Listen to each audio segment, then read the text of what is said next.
Villette by Charlotte Brontë. Dramatised by James Friel.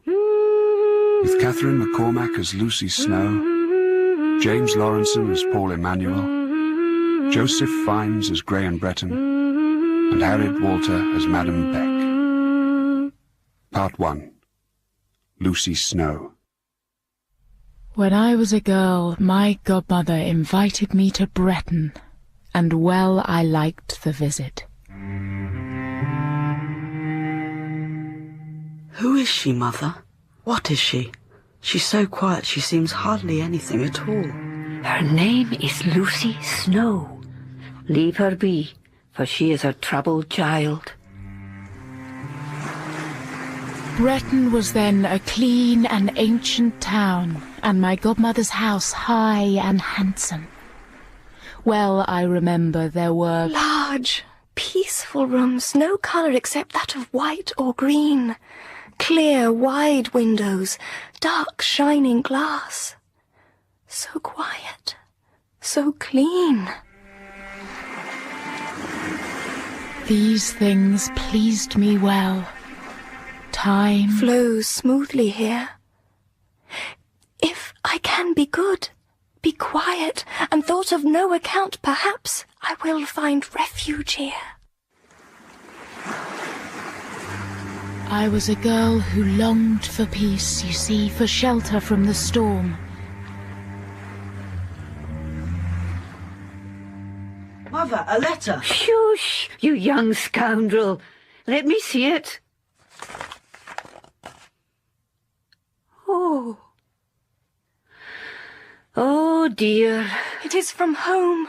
It is some dreadful news from home, I know it. But my godmother made no more reference to the letter or to me. The next day came unexpected change. In my room appeared a small crib draped with white, and a tiny rosewood chest. I said nothing. Night fell. We could be at the very bottom of the sea.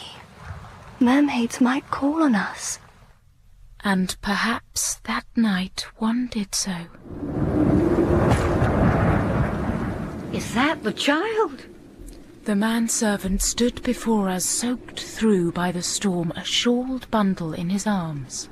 Relieved of her wrappings, she appeared. A tiny child. Neat, she was, completely fashioned. She is a doll, a mere doll. She seemed to me an elfin, a pale ghost of what a child should be. Who is she? What is she? The daughter of a distant relation of my late husband's. The mother was a pretty but giddy woman, dead of a fever 1 month back. He was dazzled by her. And now she's dead and gone, the husband blames himself and broods. His doctors insist on travel. And meanwhile, I have offered to take charge of the wee mite. She is crying, Mum. Take no notice. But I did take notice. It is my way. It has always been my way. She did not sleep that night, but lay quietly throughout. And with such an old-fashioned calm, most unchildlike. Listening a while in darkness, I know she wept. Wept under restraint, quietly, cautiously. I know what it is to weep. Oh yes, I knew. How shall we conciliate this little creature? She tastes nothing, and by her looks she has not slept. I, Lucy Snowe, plead guiltless of that curse and overheated imagination. But whenever I find her seated in a corner alone, her head in her pygmy hand, that room seemed to me not inhabited, but haunted. When on moonlit nights I beheld her figure white in its nightdress, praying like some untimely saint, I scarcely knew what thoughts I had. I will die. Where might have been the end of this fretting can only be conjectured. It received a sudden turn.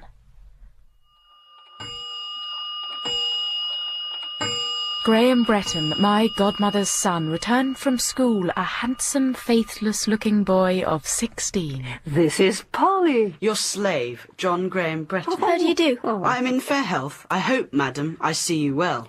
Tolerably well. Oh, listen to her, Lucy. Isn't she a pet? Yes, Mum. Think you queer? You have long red hair. My hair is auburn, or golden, as mother has it. But even so, I cannot be queerer than you. I think I shall go to bed. Oh, no, you don't! Put me down! Put me down! You should not have lifted me. You should not. You should not. What is it? Why does he not move? Oh, ask him. Is he hurt? Mother, you'd better send for the doctor. My eye. I am blind. Oh, no. Oh, I did not mean to hit him so very hard. I cannot see. Mother! I am sorry. I am so sorry. Oh, get up and have done trying the child, Graham. Oh, it is all nonsense, Beck. Oh, the naughtiest, rudest, worst, untruest... See, Lucy Snowe, how good my boy is with the child. They're quite in love with each other. Yes, Mum. I see, but Mum... Yes? Is it wise? Wise? She is a stranger here. If she were to form an attachment and then be forced to leave... Whatever the little creature feels, she feels deeply. Oh, I see no cause for concern. You brood too much, Lucy Snowe. It is a failing in you. Mrs. Bretton was a doting mother, and Graham Bretton was a faithless boy. I knew he was not to be trusted with any tender heart. Miss Snowe, do you know on which day I like Graham the best? I find him most excellent on a Sunday. We have him the whole day, and he is quiet, and in the evening so kind. She has been here scarce 2 months. She seems to have forgotten her dear papa. I'm afraid this letter will remind her. A letter, Ma'am? Yes, from Mr. Home, her father. He is in France and wishes his little girl to join him immediately. A letter has come, Polly. You are to rejoin this dear papa of yours. Are you not glad? Of course. But tell Graham. Tell him I'm going. What? Oh, well, it can't be helped. He took a candle and his books and was soon buried in his studies. The little mouse crept to his side and stayed there the whole evening, face to the floor, mute and motionless. She kept that post till bedtime. Once I saw Graham quite unconsciously push her with his restless foot. She receded an inch or 2. 1 minute after, one little hand stole out and softly caressed the heedless foot. That night I discovered her, all cold and vigilant, perched like a white bird on her bed. I cannot sleep, and in this way I cannot live. Shh. I love him so much, and he should love me a little. You should not grieve that Graham does not care for you. It must be so. One must love without expectation and without reward. What a strange thought. Why love at all if that was so? Do you like Graham, Miss Snowe? A little. Have you no pain? Just here when you think you shall have to leave Graham. For your home is not here. Who are you, anyway? What are you? To Graham or Mrs. Bretton or to me or anyone at all? Child, lie down and sleep. My bed is cold. I cannot warm it. Then come to me. Then come to me. Then come And to so me. she came, a ghost gliding over the carpet. Then come to me. I warmed her in my arms, and I wondered, How will you get through this world or battle with life? What strength have you to endure what lies ahead? for in the tale I am to tell, know this, keep this in mind. Long years will pass before we meet this elfin child again, but there will be no one with whom I am more kin. No one. She departed next day, trembling like a leaf, but exercising self-command. I left a few weeks later. It will be conjectured that I was, of course, glad to return to the bosom of my kindred. Well, the amiable conjecture does no harm.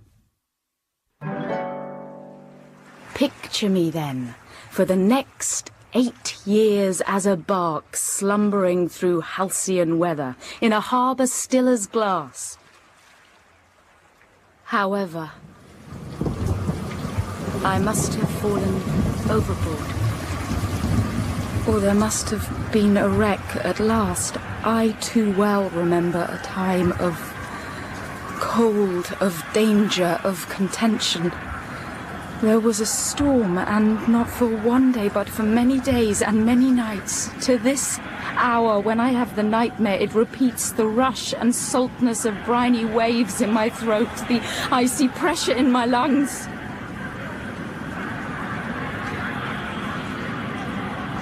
All hope in time was lost, perished, and I, Lucy Snowe, was left bereft. There was no possibility of dependence on others. I could look only to myself. It will not be an easy life. Miss Marchmont, a maiden lady in need of a maid or companion, hearing of my lot, sent for me. I require a good deal of attention. Rheumatic, crippled, irritable, and exacting. You will be much confined. I was to live by her side through all that was left of my youth. Contrasted with the existence you have lately led, it may appear tolerable. My medicine! My medicine! No, not the green bottle. The red. The red. Oh.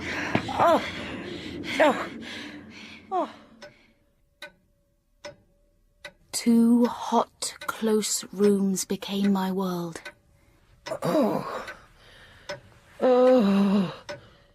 All within was narrowed to my lot. So be it. There is worse.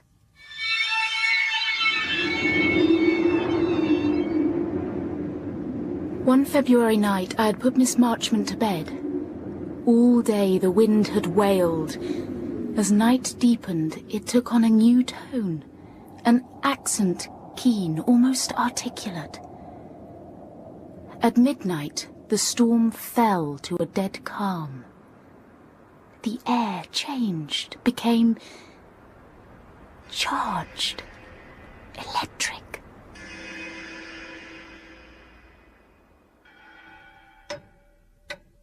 I feel so strong. Raise me. Oh. Thank you, Lucy Snowe. Lucy Snowe. Snow. Deep winter. So long ago. Frank, my lover, soon to be my husband, came that night to visit me. Snow. Twilight stealing into this very room, while I watched and waited for him to ride up the white walk, soft firelight warming me, playing on my silk gown, and the moon floating full, clear and cold. Where is he? Why are you so long? Frank? Ah, there he is. I see the horse. No, I hear it. I cannot see. My sight confused by tears. I see at least a dark mass, black against such snow. Is it a horse, or what is that heavy, dragging thing crossing strangely dark the lawn? Frank! Go back into the house, Mum! No, let me through. Ruth, take the mistress back into the house. Take her back, for God's sake! Frank! I knelt there in the snow. I took my dying Frank to my breast. He spoke my name. He heard my prayers. When dawn broke, he was with God. Frank! For what crime was I condemned after 12 months of bliss to undergo 30 years of sorrow? Oh, I've been a woe-struck, selfish woman. You have done much good. Charity is cheap. It costs no effort or pang to give. You see, I have thought more of Frank than God. Now I must acknowledge God merciful but not always comprehensible. Lucy Snowe. Mum? Tomorrow I will make you rich. I will write a will. No, there is no need. There is every need. Plain girls have uncertain futures. I expect nothing. What are you? Who are you? Have you anything at all? I have myself. Tomorrow I will make you happy. You will no longer be poor and thought of no account. Oh, I shall rest now. Yes, I shall rest.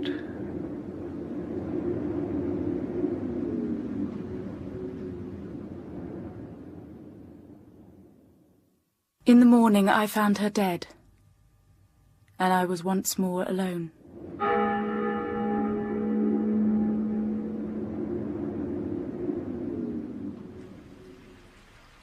Your employer left no provision for you, other than the sum of 5 guineas. Are you disappointed? I expected nothing. Such a sum will not suffice for long. No, not for long. Do you have plans, Miss Snowe? No. Do you have family? No, you know that I do not. Do you have friends, Miss Snowe? No. A woman with no money, no talent, no standing. You will be lost. A way will be made for me. How to account for such boldness? Well, I was not in debt, nor yet quite poor. I was the possessor of some £15, and of health and spirits, though worn, not yet broken. But my resolve came the night Miss Marchmont was buried. Up on the wild moors, twilight all about me, and inwardly all darkness. What prospects have I in life? What friends? Whither shall I go? What am I to do? What am I to be?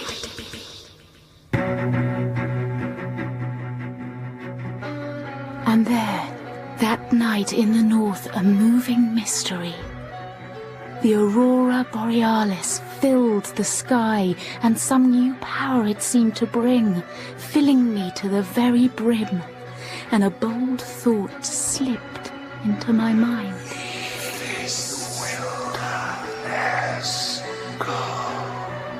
Yes, yes. There is a whole world. Oh, it is large, and I am small within it, so what matter where I go? A way will be made. A way, however narrow, will in time open to me. I have nothing to lose. Nothing.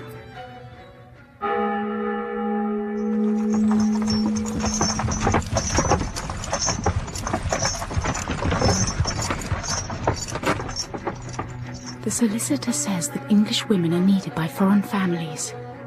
One can be employed as a nurse or treated well as a governess. One needs no other qualification than to speak English. And so I leave this wilderness and travel 50 miles to London. Cost £5. First time in the great city. My first night alone in an inn. Cost £3. I pay for my ticket. Cost £6. I have come so far and changed my life so much in one day. Tomorrow I will be at sea. Sunless dawn and black the River Thames, a torrent of ink with scarlet clouds dripping rain like blood. I read by lantern the names of the great vessels as we passed. And there was my ship, the Vivid. I was on my way. I had £3 in my purse, newly translated into francs. My destination? Villette.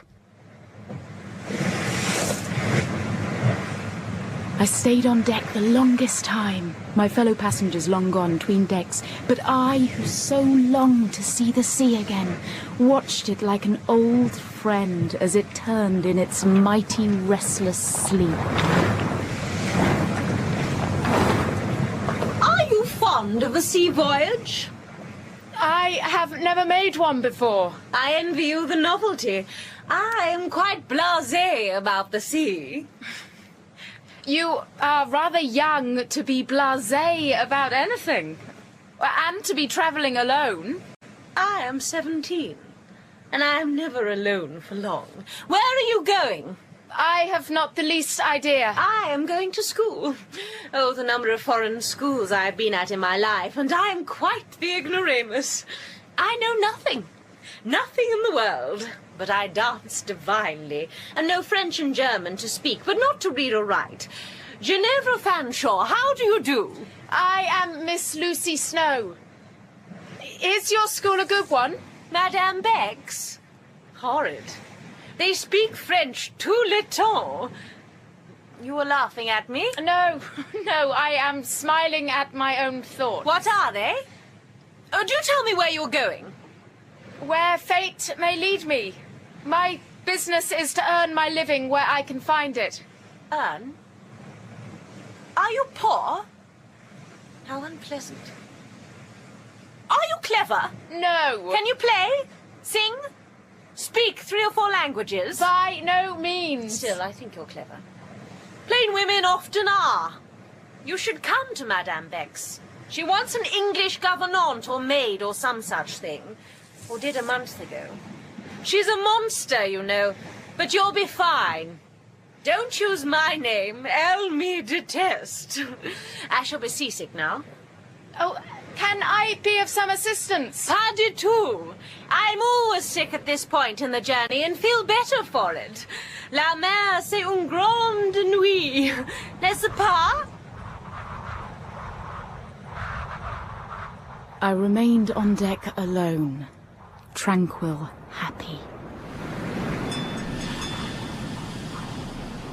I saw Villette at last, its lights glimmering round the harbour like unnumbered threatening eyes piercing a night of fog and dense rain. What am I doing here? Why have I come? You are a fool, Lucy Snowe, a dreamer. You are a stranger in a strange land. I will make friends here. I will know a new life. Not a soul will help you here. You speak not one word of the language, not one. And in your purse you have 20 francs. Count them. My purse. My purse. It is in my trunk. Oh, monsieur, my trunk. Where is it, my trunk? Mademoiselle. English? Do you speak English? That's my trunk, that one. Let that one alone. Qu'est-ce que c'est, vous faites donc? C'est malais à moi. Vite, vite! Sir, I cannot speak French. What of it, please? I'm in a hurry. Please, sir, may I entreat you to ask this man what he has done with my trunk? Please. Very well. What sort of trunk is it? The fellow avers he was overloaded and has left it on board. In the morning, you will find it safely here. In the morning? Thank you. You have friends in Villette? No, and nowhere to go. Nowhere? There must be somewhere you are known. There is a pensionnat, a school run by Madame Beck. Madame Beck's, yes, I know the place. I will help you part of the way there. I am in your debt, sir. So you are, but you've no money to pay me.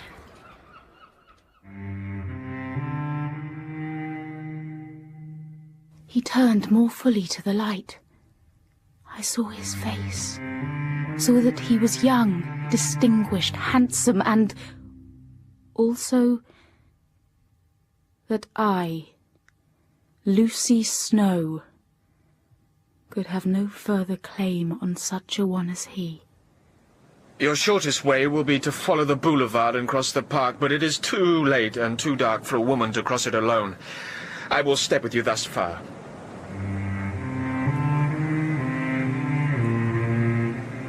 I followed where he led me. The park was all deserted, its path miry, the night as black as tar. In the double gloom of trees and fog, I could not see my guide, I could only hear his tread. No fear had I. I would have followed that frank tread through continual night and to the end of the world itself. Now go along this street till you come to steps. 2 lamps will show you where they are. Descend. A narrower street lies below. Villette is something of a labyrinth, and beyond that is Le Pensionnat de Madame Beck. Good night. Good night, sir. And accept my sincerest thanks.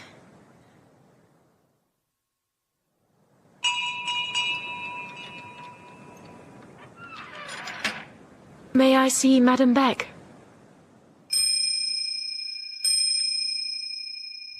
You have references? I have none. Oh. Un moment, s'il vous plaît.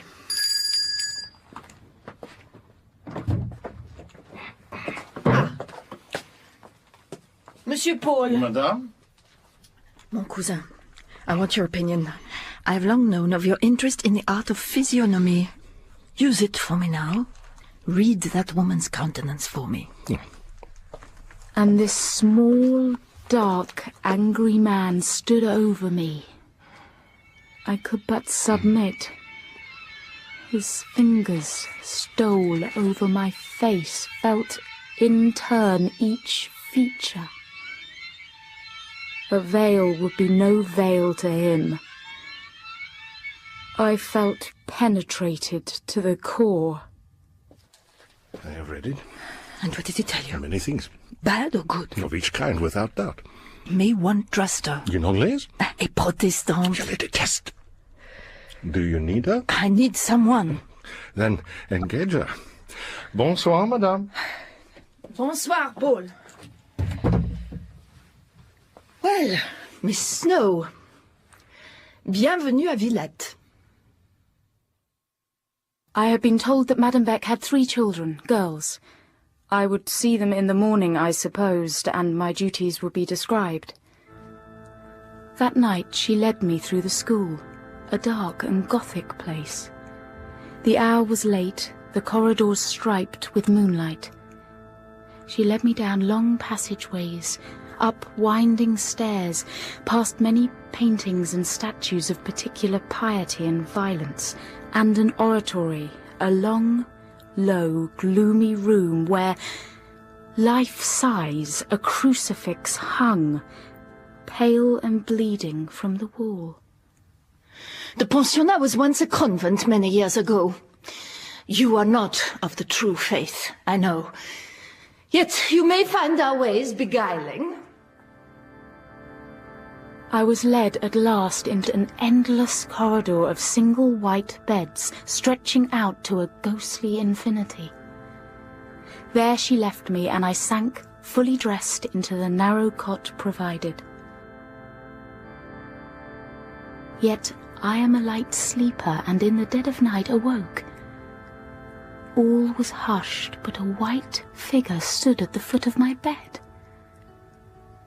Madame, in her nightdress, rifling through my cloak, opening my little memorandum book, coolly perusing its contents by the light of the moon. She found also the keys to my trunk, and made an impress of their wards in a wax tablet she had with her for the purpose. Through narrowed eyes I watched her face of stone. How neatly she did her business, and then how soundlessly she left. Truly I am in a strange land, I thought, and I sank once more into much-needed sleep.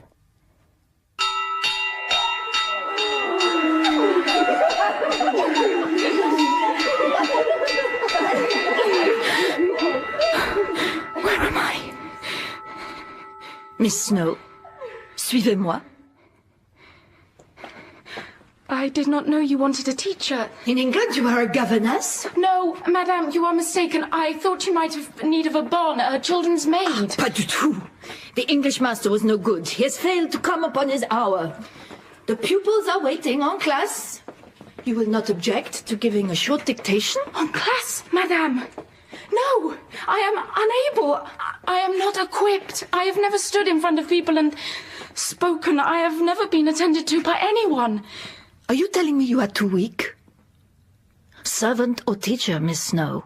Will you go backwards or forwards? I will go forward. Bon. You will not expect aid from me or from anyone. That would mark you down as an incompetent. Do you need a moment to calm yourself? I am no more excited than these stone walls. Or you. Your class awaits, Miss Snowe.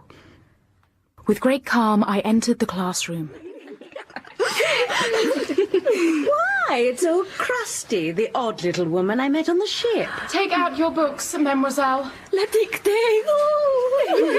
See how she blushes. Don't ever split my sides laughing. Look at her dress. She is so small. She's a dwarf. Silence, mademoiselle. Please, be quiet, please. Fais-nous quelque chose de facile pour commencer, mademoiselle.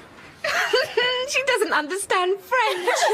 She's a teacher. No, she's a skivvy. Isn't that so, Genève? Me? I don't know what she is or who she is. She is not anything at all. She was hired to wash Madame's drawers and wipe up baby sick. Take up your pen and commence writing.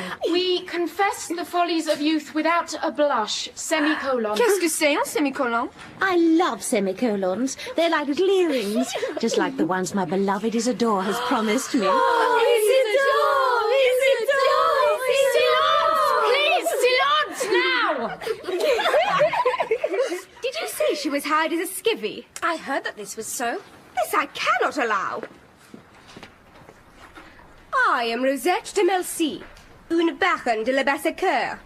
I do not take dictation from servants. She stood before me, tall, handsome, and vicious. I did not know what else to do.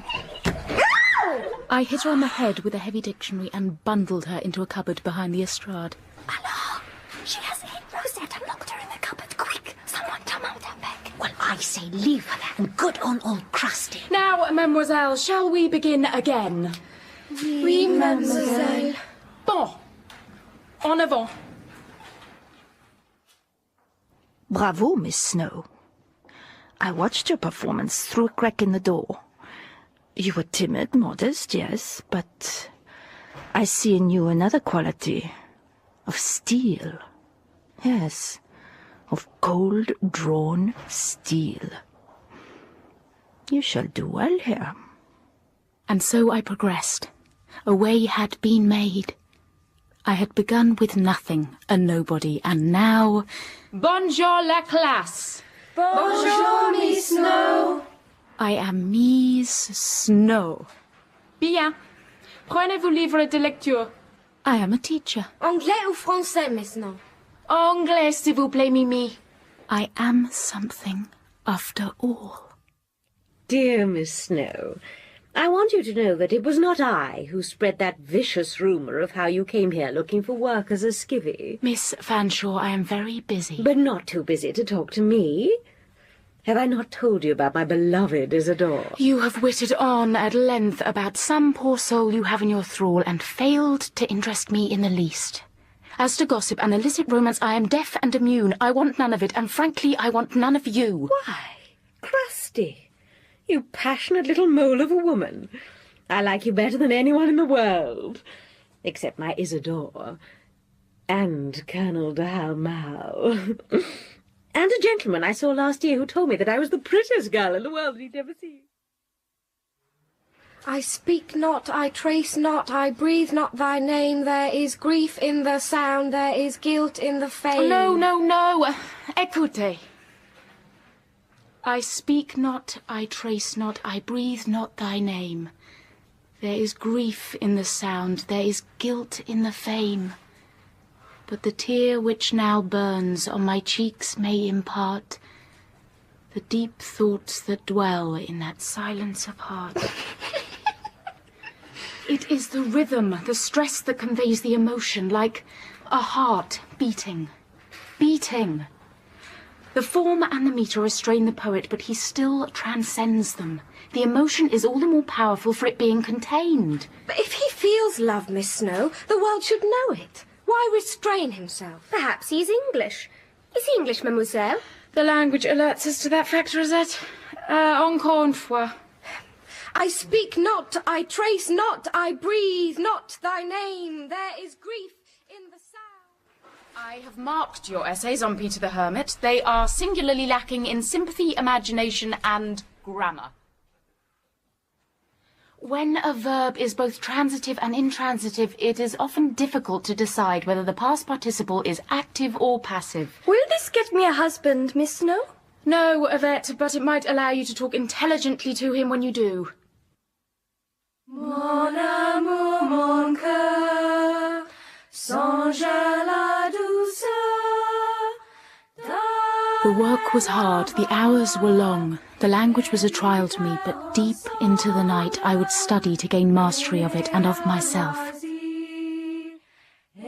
And although I was often low in spirits, I persevered. What choice had I?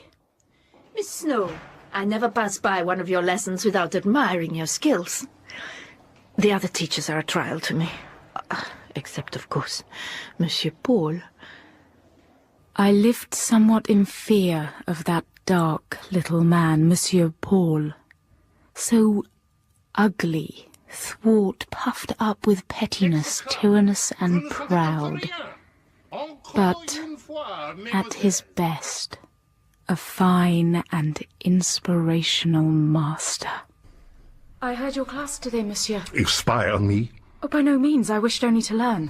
You too. I despise clever women. Then do not despise me. I am not clever. Yet in your desk I see books. You have searched my desk? Of course. I see there a primer of French grammar and one also for German. Do not deny you are clever. Sir, if I was clever, I would have no need of a primer. But who gave you the right to search through my things? A year ago, we had a woman of your sort, Madame Panache. She was clever, but I took delight in pointing out her many errors and omissions. I humiliated her before her class and did not stop until she was rooted out of this establishment. Do you tell me this as a warning? Oh, no, I tell you this as a friend, Miss Snow. I would catch his eye sometime, and in it I would see contempt. Je vous salue, Marie, pleine de grâce. Le Seigneur est avec vous. Mademoiselle, what a pity you are a Protestant. Why, Rosette? Because when you die, you will burn in hell. Their ways were not my way, how could they be? Not only did I suffer under Monsieur Paul's contemptuous regard, but also everywhere was I watched. Madame ran her school on the principle of surveillance.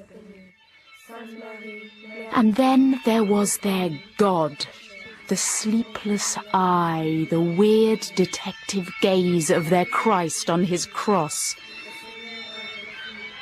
A Romish school is a building with porous walls, a hollow floor. Every room has eye holes, ear holes, and what the school is, its inhabitants are. They think it lawful to tell lies, politeness, to profess friendship where they feel hatred. I found refuge in the garden. Stone all round, blank walls, monochrome and drear. I would linger there to keep tryst with the moon, taste the kiss of evening breeze, hear the bells of Saint Jean-Baptiste peal out their sweet, exalted sound. In spring, green began to bless it. Vines wrapped themselves around the walls. Jasmine and ivy met and married. My favoured place was the Allée Défendue, a shaded alley forbidden to the girls, narrow and neglected. By slow degrees, I became a frequenter of this straight and narrow way, and sat long hours in its deep, protective gloom. You are happy in this dreary corner, Miss Snow? Yes, thank you, madame. It is quiet and shady. C'est juste. The shade of this covered walk was further deepened by an old pear tree. It was that incorrigible girl, Ginevra Fanshawe, who bothered me with its morbid history. When this place was a convent, well, it still is, but years ago, they buried a nun under this tree. See? If you scrape back the moss at its foot, you can see the stone, smooth and black. Buried alive for some sin against her vow.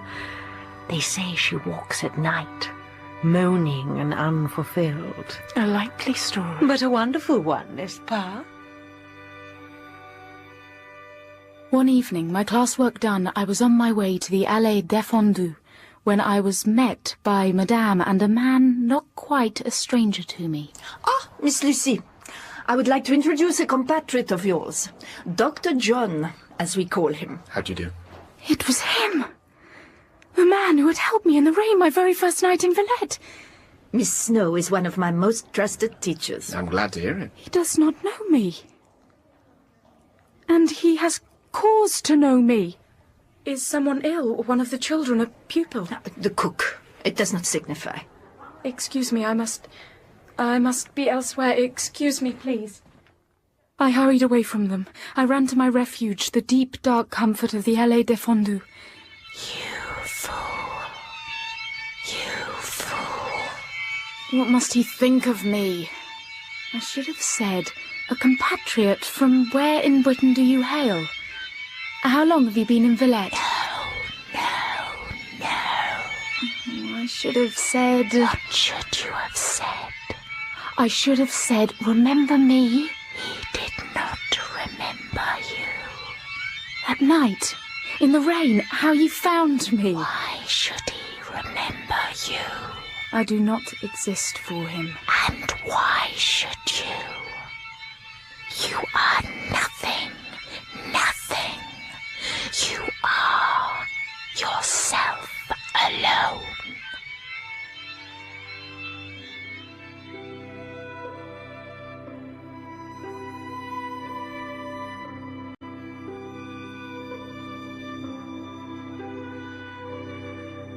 I rested my head against the old pear tree and thought... I dare not say what thoughts, when... a note, thrown over the high walls, came fluttering down and fell at my feet. I picked it up and read, Pour la robe grise. For the grey dress. I am wearing such a dress. Tu as mon cœur. You have my heart. And inside its folds were white violets. Pour la robe grise. It isn't you. How could it be? Love letters. What passions could you ever stir? Who would ever give you his heart? And besides... Every female in the pensionnat wears a grey dress. Miss Snowe? Miss Snowe? Oh, why can they not leave me alone? So here you are, Crusty. How you love to mope in the dark. Madame Beck sent me. She wants... Oh, I can't remember what she wants. Thank you, Ginevra. I said thank you, Ginevra. Very well, Crusty. I'll leave you in this dark corner like some pale ghost. Such a little nun of a woman. Oh, that's it.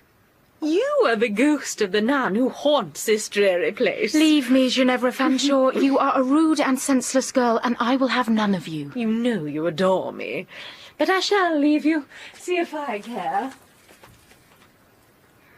This place has so many eyes. How am I to keep this note and ponder the mystery thereof?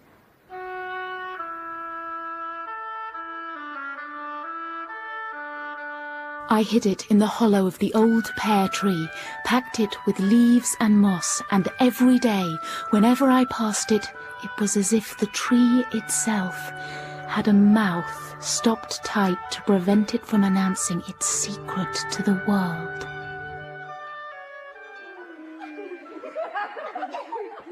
Venez donc à quelle poupée? Vous n'avez de passion. Vous ne sentez donc rien. Votre chair est de neige. Votre sang de glace. Summer came, and with it the end of term, which was always marked by a fete and a dramatic entertainment supervised by Monsieur Paul. In the ripe glow of summer, his angry voice vainly hectored these raw girls into the enchantment of live theatre.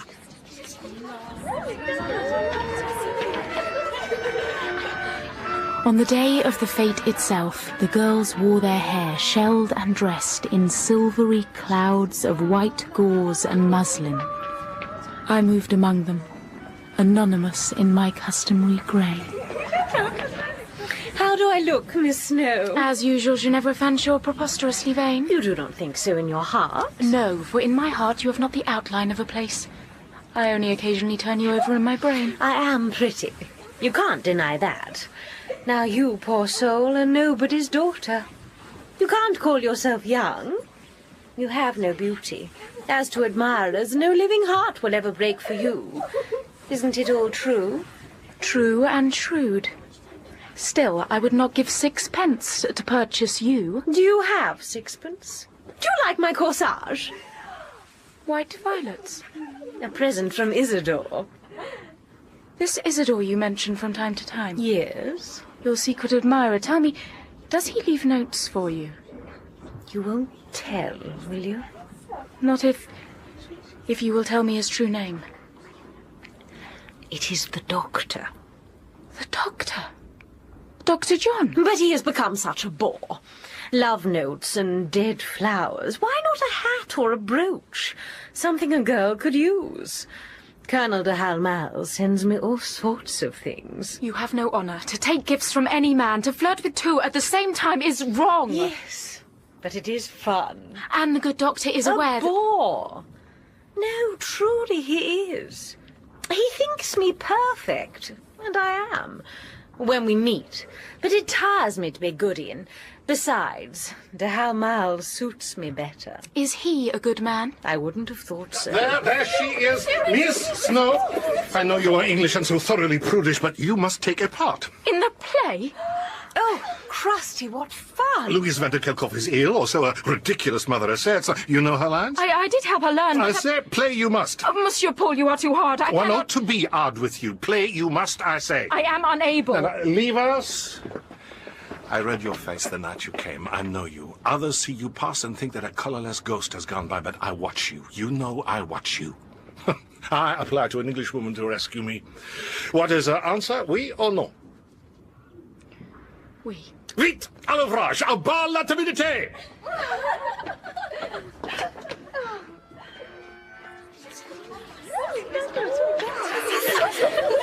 Dress her! She must be dressed! Dress me! Krusty, you are to play my beloved. A man! Look, I will not dress in these clothes, monsieur. You do not like them? I do not object to some of them. I will not wear all. Accept a man's part and dress as a woman? Something you must have to announce you as of the nobler sex. And I will, monsieur, but in my own way. D'accord, vite, à l'ouvrage! I retained my woman's garb and merely assumed a little vest, a collar, and cravat. Oh, dear Krusty. Even as a man, you'd never break anybody's heart. Commençons! You will do well, mon ami. I am sure of you. You will triumph. And I did. Modesty forbids recounting my success in detail, but I was indeed remarkable. I played the fop. I imagined myself to be a fool who loved not wisely nor too well. I played it with an eye to the good doctor. Even he, I believe, loved his share. It was but a little school play, but yes, it was for me a triumph, an escape. It does not always do to be a mere looker-on at life.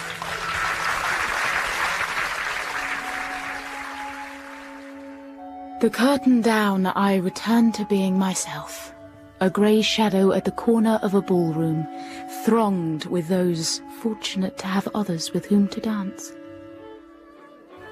You did well tonight, Miss Snow. A revelation, I'm sure, to all of us. Well, I was a great success, which is no surprise. But you, Krusty, how well you played my lover. I was quite seduced. Your heart was in it. Without heart, I could not have played it at all. Ah, here he comes. Is it all? Oh, Madame Beck has a hold of him. Dr. John, I'm always pleased to see you. Madame Beck, I was wondering if you would suffer me to dance. Why, Dr. John, with one of your pupils. Oh, with one of my pupils? I wonder which one has caught your eye. Oh, he's coming over. And Hamal is over there. It should be him who comes across. Miss Fanshawe, Miss... What do you want? My friend and I were talking. You're standing in a draught. I'm concerned. Your shoulders, Miss Fanshawe, are bare. You will catch a cold. There is no draught, Dr. John, and Ginevra's constitution is of brass. No, she takes cold so easily. She is delicate. She must be cared for. Fetch her a shawl. I want no shawl. Your dress is thin. Leave me be. I'm sorry. Miss Fanshawe. Miss... Thank you. Oh, what a bore. You were cruel. In an hour's time, I shall look across the room, smile once, and make him happy. Have you the power to do this? Oh, yes. Who gave you that power? Where is it? What is it? Oh, Krusty, look at me. See? The Halmal beckons me. Leave go of me. Don't hold me so fast. I'm off to dance. Miss Snow, you are to dance with me. I do not dance. Pourquoi? Is your audience not large enough for you? The floor is full. Once again, Monsieur Paul, you are too hard. One ought to be hard with you. You are one of those who must be kept down. I see in you not mere light, but flames.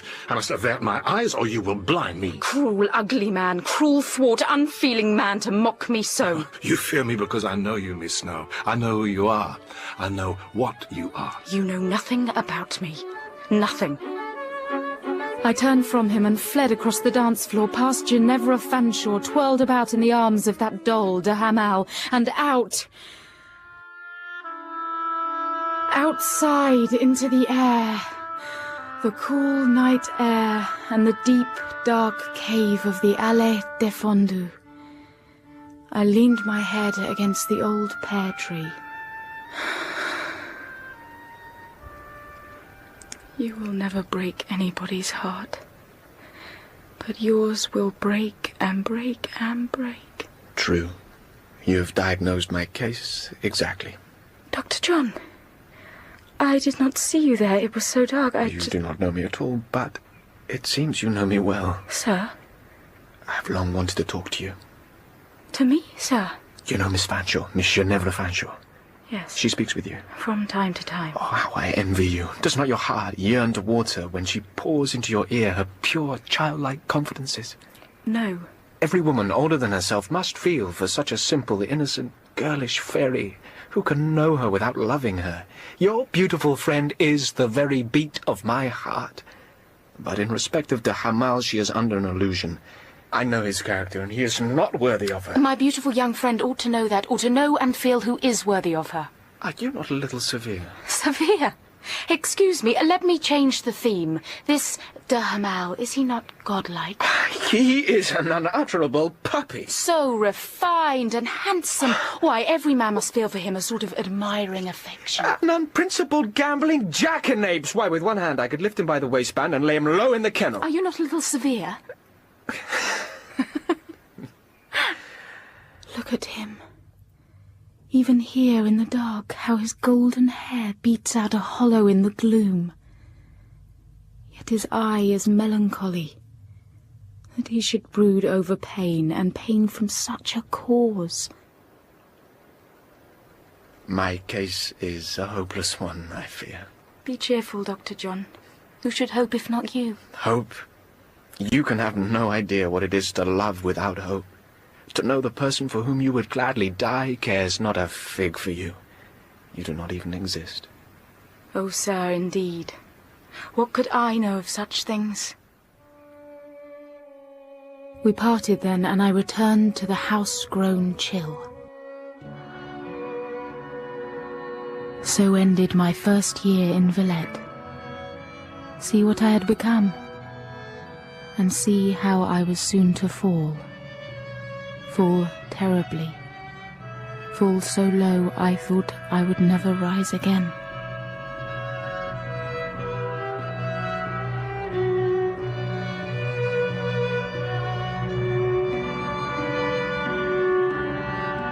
In episode 1 of Villette, Lucy Snowe was played by Catherine McCormack. Mrs. Bretton, Sheila Reid. Boy Graham, Benedict Rodbourne, and the parts of Polly and Fleur were played by Keira Knightley. Young Lucy and Yvette by Julie Cox. Miss Marchmont was played by Mary Wimbush. The solicitor, Paul Jesson. Ginevra Fanshawe, Nancy Carroll, and Graham Bretton, Joseph Fiennes. Madam Beck was played by Harriet Walter, Mimi, Elizabeth O'Brien, Rosette, Joanna Page, and Paul Emanuel, James Laurenson. The music was composed and performed by Jamie McCarthy. Charlotte Bronte's Villette was dramatised by James Friel and directed by Catherine Bailey and James Friel. Villette is an independent production by Catherine Bailey Limited for BBC Radio 4. Who are you? I am Lucy Snowe. You are nobody. What are you? I am a teacher at the Pensionnat de Madame Beck. You are nothing. Are you anything at all? Nothing. You are yourself alone. Villette by Charlotte Brontë. Dramatised by James Friel. With Catherine McCormack as Lucy Snowe, James Laurenson as Paul Emanuel, Joseph Fiennes as Graham Bretton, and Harriet Walter as Madame Beck. Part 2. Dr. John. Dr. John came frequently to the pensionnat. In such a place, girls often make themselves ill in order to be thought interesting. And surely Dr. John was alive to the interest he inspired in the female heart. All eyes turned on him as he passed. Even the stone-hard face of Madame Beck softened at his approach. But it did not escape my notice that whenever he did come among us, it was in the hope of seeing Ginevra Fanshawe. Shall I do? Do, Miss Fanshawe. You do not do for me at all. Am I not well dressed? See, I have let loose my long golden hair. Notice, please, how it falls about my milky shoulders. Am I not divine? No. And what would you know? Even you could not be blind to these. Look, see this brooch, these earrings, and oh, this bracelet. Do they not bring out the fire in my eyes? Do I not dazzle you, Miss Snowe? I see you quite clearly, and find you a dim little creature for all you flash at me. But where came these fine baubles? You have not the money for such things, I know. Did Monsieur de Bassompierre give you these jewels? My uncle de Bassompierre is mean and stingy. He lives far away and has no thought at all as to how expensive it is to keep such a creature as myself. So you are running up debts? Pas du tout. Somebody was quite delighted at being permitted to offer me a trifle. Or two. Or three. Colonel de Hamal? Now, wouldn't he look fine in my jewels? No, he is as poor as I am, sweet doll. These are from my Isidore. Dr. John? You should have seen him blush and stammer when he presented me with them. He positively trembled for fear of a repulse. Take them off and send them back. Indeed I won't. By accepting his gifts, you give him to understand that he will one day receive an equivalent in your regard. Then he is mistaken. Vile girl. What you fail to understand is that he is bourgeois. I will never marry a bourgeois. You are a low and fickle girl, coquettish and ignorant, silly and selfish. And yes, all the other sweet things you and I have agreed to be part of my character. You see, old woman, my present business is to enjoy my youth. When I first saw Dr. John... Your precious Isidore! I believed he would help me to enjoy it, and we should meet and part like, thingy-gummies. Butterflies. And be happy. But he is too serious and deep. Colonel de Hamal suits me better, but he has no money, not a sou. Tonight it is in his arms I will dance, while Isidore sulks in the corner. My diamonds flash and catch at his tears to make them glitter. How cruel you are, to have such power and use it so. Who are you? What are you?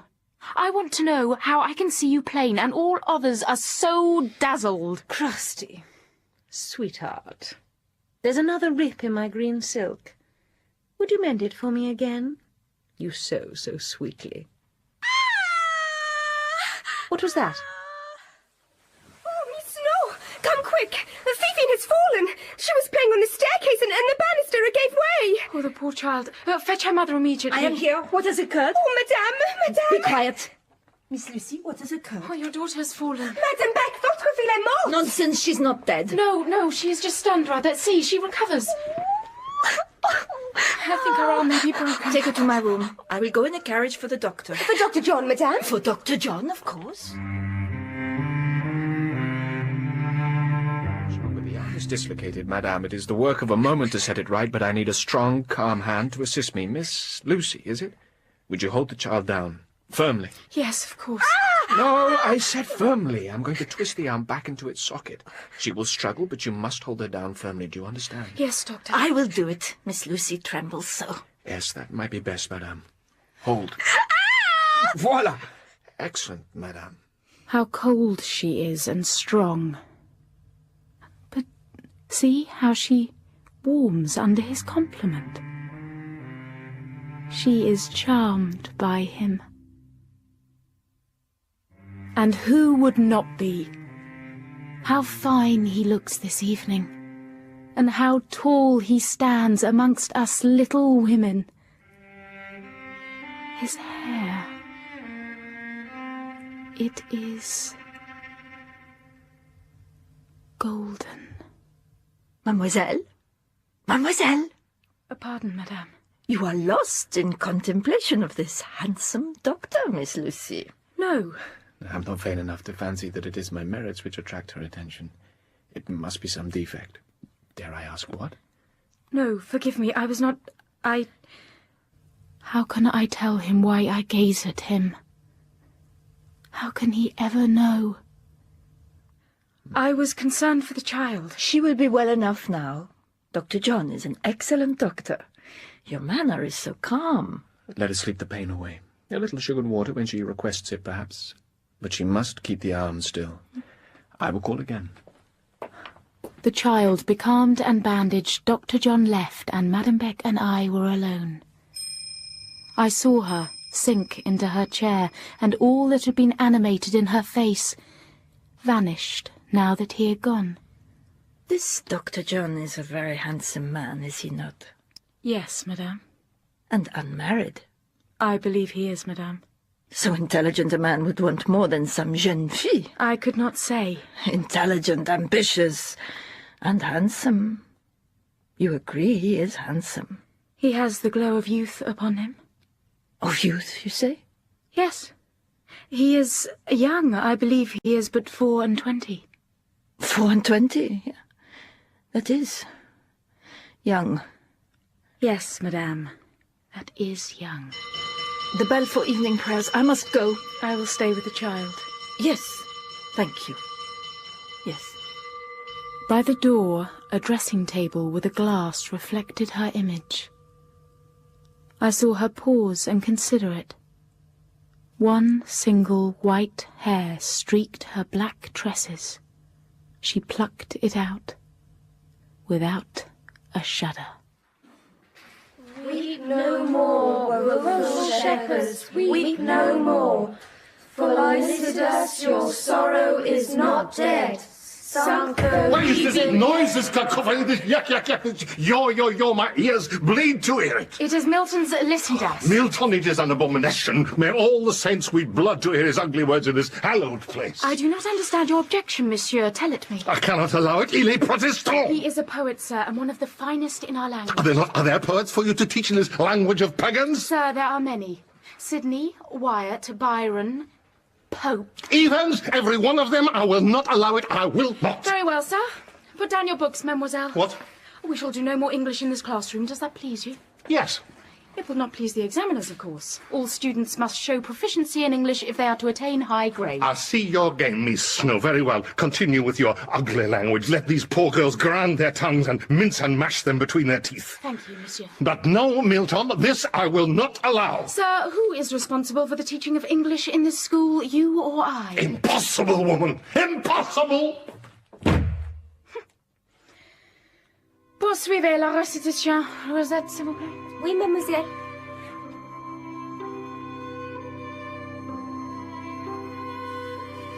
Ah, Miss Snow in a shady bower. Such extravagant humility. To hide from her adoring pupils and from me. I hide from no one. It's been a long day and it is peaceful here. My cigar, it does not disturb you? No, Monsieur Paul, it does not disturb me. But I do. I am a smoky dragon come to your dark cave, the Allée des Fondus, where evenings you walk and sigh. It is quiet here and restful. I am very tired. So you should be. You have ended your first year with us and drilled our young ladies in that most ugly of languages, English, and today you played my role and examined them all. You came from nothing a year ago to this. You are ambitious, I think. I have done my best. As you say, I began from nothing. The work has been hard. Yet you relish the authority of the classroom. Vain woman. Even in this gloom, you glow with its power. It is you who relish power, not I. And how you illuminated our little play, remember that? What fire in your eyes. This Miss Snow, she dazzles me. I do not dazzle. I do not care to dazzle. I am pale and wretched from long hours of teaching, of marking and preparation, and the learning of a language alien to me 1 year ago. Yes. It is my way. From childhood, I have had malevolent moods. I apologize to you, Miss Snow. You are solitary, a stranger. You have your way to make and your bread to earn. That is true. I like Milton. Do you? But I prefer Byron. So do I. Give me your hand. We will be friends, yes? Out of my heart, monsieur. I am glad of a friend. Poor Brett. Everyone leaves in the summer.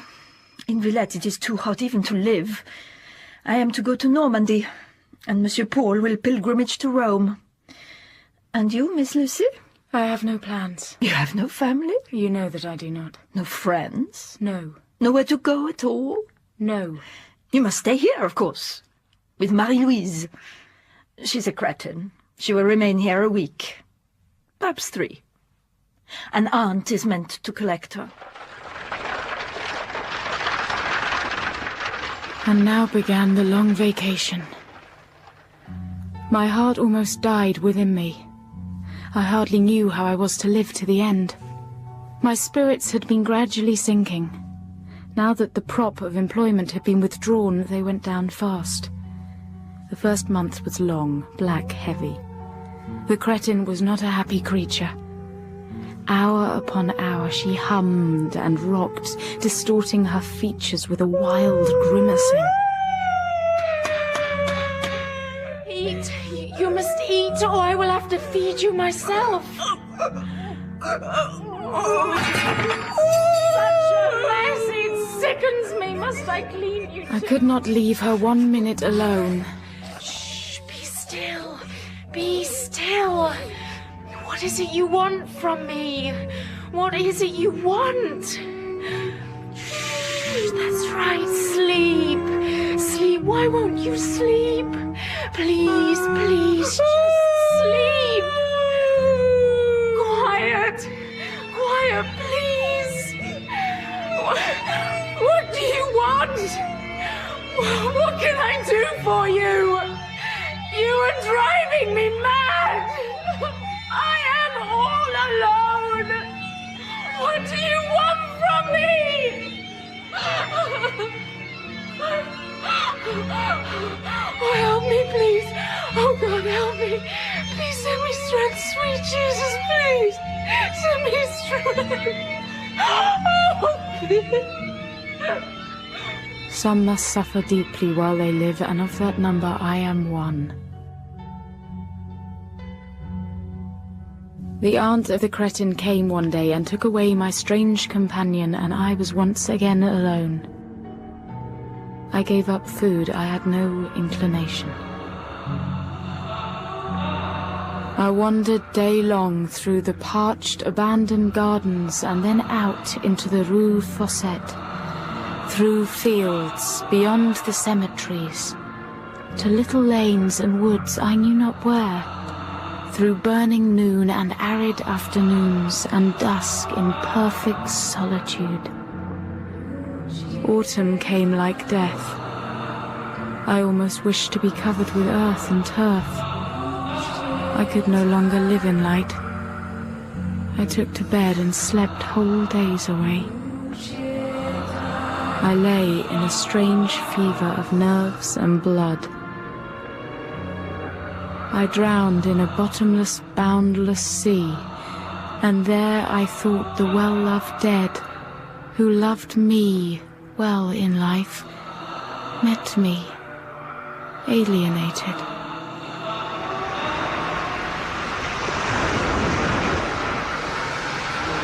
Who is she, Mother? What is she? For she is a troubled child. I have called the ocean's slimy bed. My bed is cold. Then come to me. She tastes nothing, and by her looks she has not slept. I cannot sleep, and in this way I cannot live. I will die. These are the dead dreams of an elder world. For what crime was I condemned to undergo 30 years of sorrow? Lost. No living heart will ever break for you. Not mere light, but flames. Because when you die, you will burn in hell. Fate is stone, hope a false idol, blind, bloodless of granite core. I cannot go on. I will not go on. You must go on. Where else is there for you to go? A way will be made.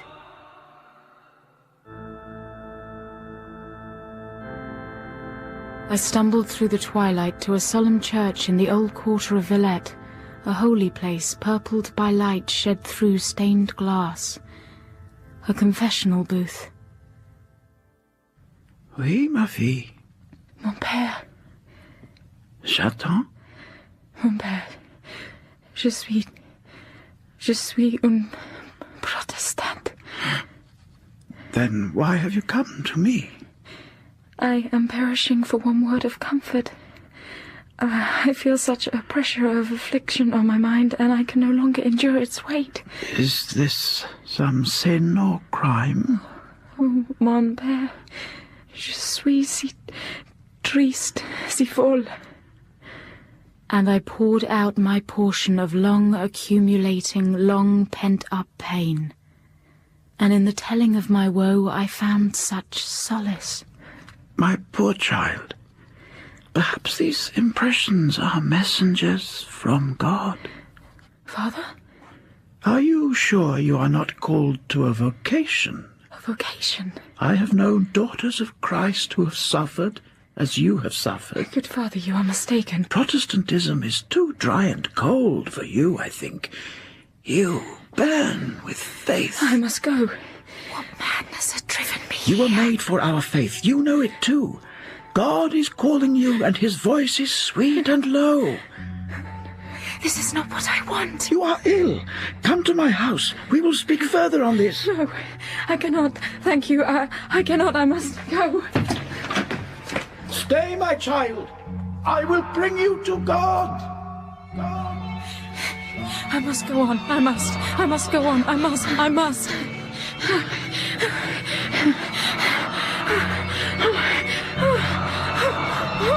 I seem to pitch headlong down into an abyss. Help me, monsieur.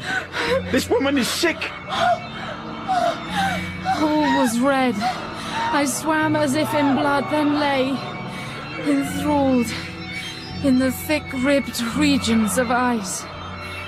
I am a doctor. I recognize the woman. Help me carry her. Mother! This woman, she was found sick on the streets. Bring her in quickly. A wall was not a wall. A lamp not a lamp. I knew the world as ghosts would know it. You not recognize her? She is the English teacher. I've seen her at Madame Beck's. You truly do not recognize her? Dreadful is the agony when the ear begins to hear and the eye begins to see. Where am I? You are in safe asylum. I think I am at the bottom of the sea. This room. Yes, my dear. This room. I recognize it. Not the room, the furniture. I know it. I've seen it all before. Why, so you have. And you. I know you, ma'am. And so you do. Thou art a soul in bliss. Oh, you do me wrong to take me out of the grave. I am nothing of the sort, and this poor girl is no grave. I am Louisa Bretton, your godmother. Do you know me now? Dear God, yes. Has time thrown me back 10 years? Am I in Bretton and still a girl? Is she awake? Yes, but still far wide. Sleep will repair her ravaged mind. Let her alone a while. Where have I been? Where am I? I am mainly ignorant what this place is, and yet all the skill I have tells me that I know this bed, that chair, this lady's face, and... Sir, your voice. Look on him, sweet Lucy. Do not laugh at me, but I think this man is Dr. John. Well, sir, you have called me this past year. But surely you can again call me by my true name. You are Graham. You are Graham Bretton. And I am home.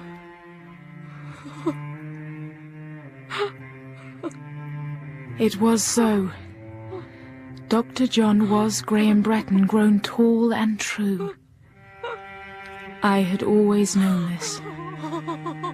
I had recognized him that first night of wind and rain in Villette, when he led me through the stormy dark. Whenever Ginevra had spoken of her Isidore, I had known it was of my Graham she had spoken. Come away, mother. The great rage you see is killed in her. Trouble her no further till she is settled in her mind.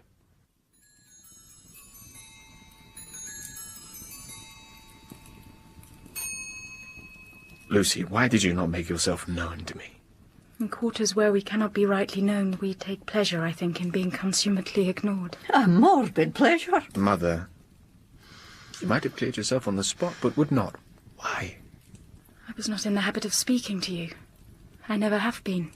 Even when I was a girl, you looked right through me as if I were a ghost. He was a callow, cruel boy. But I have grown into a fine, impressive man. Oh, listen to him boast, Lucy.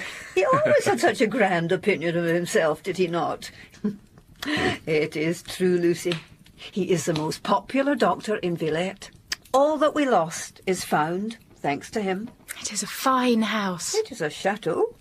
See how all my furniture fits. Hence my bewilderment in waking. I thought I was in Bretton. They were good days. Life has been hard on us all, meantimes. But no longer. We are all together. And you and I, Mother, must make certain Lucy recovers her health. For now, she must rest. Watch yourself, Lucy Snowe. I know you of old. You want to wallow in their affections, bathe in their love. You will drown in it for sure, or wake in a desert of your own making. Guard your heart. I believe you had a nervous fever. I suffered a great deal in my mind. The mind is a mysterious continent, dark and unexplored. Medicine cannot penetrate it. And for all my skill, my art stops at the threshold of melancholia. She looks in and sees a torture chamber and can neither say nor do much. My mind was in such pain, a feeling that would rush out and kill me. Enough now. Be calm, Lucy. Be happy. Did you ever hear again of Polly, who stayed with us at Bretton? Never. There were 1 or 2 letters between her father and myself, and then nothing. The little girl was fond of Graham. What can so small a child know of deep feeling? Oh, she felt deeply. This I know.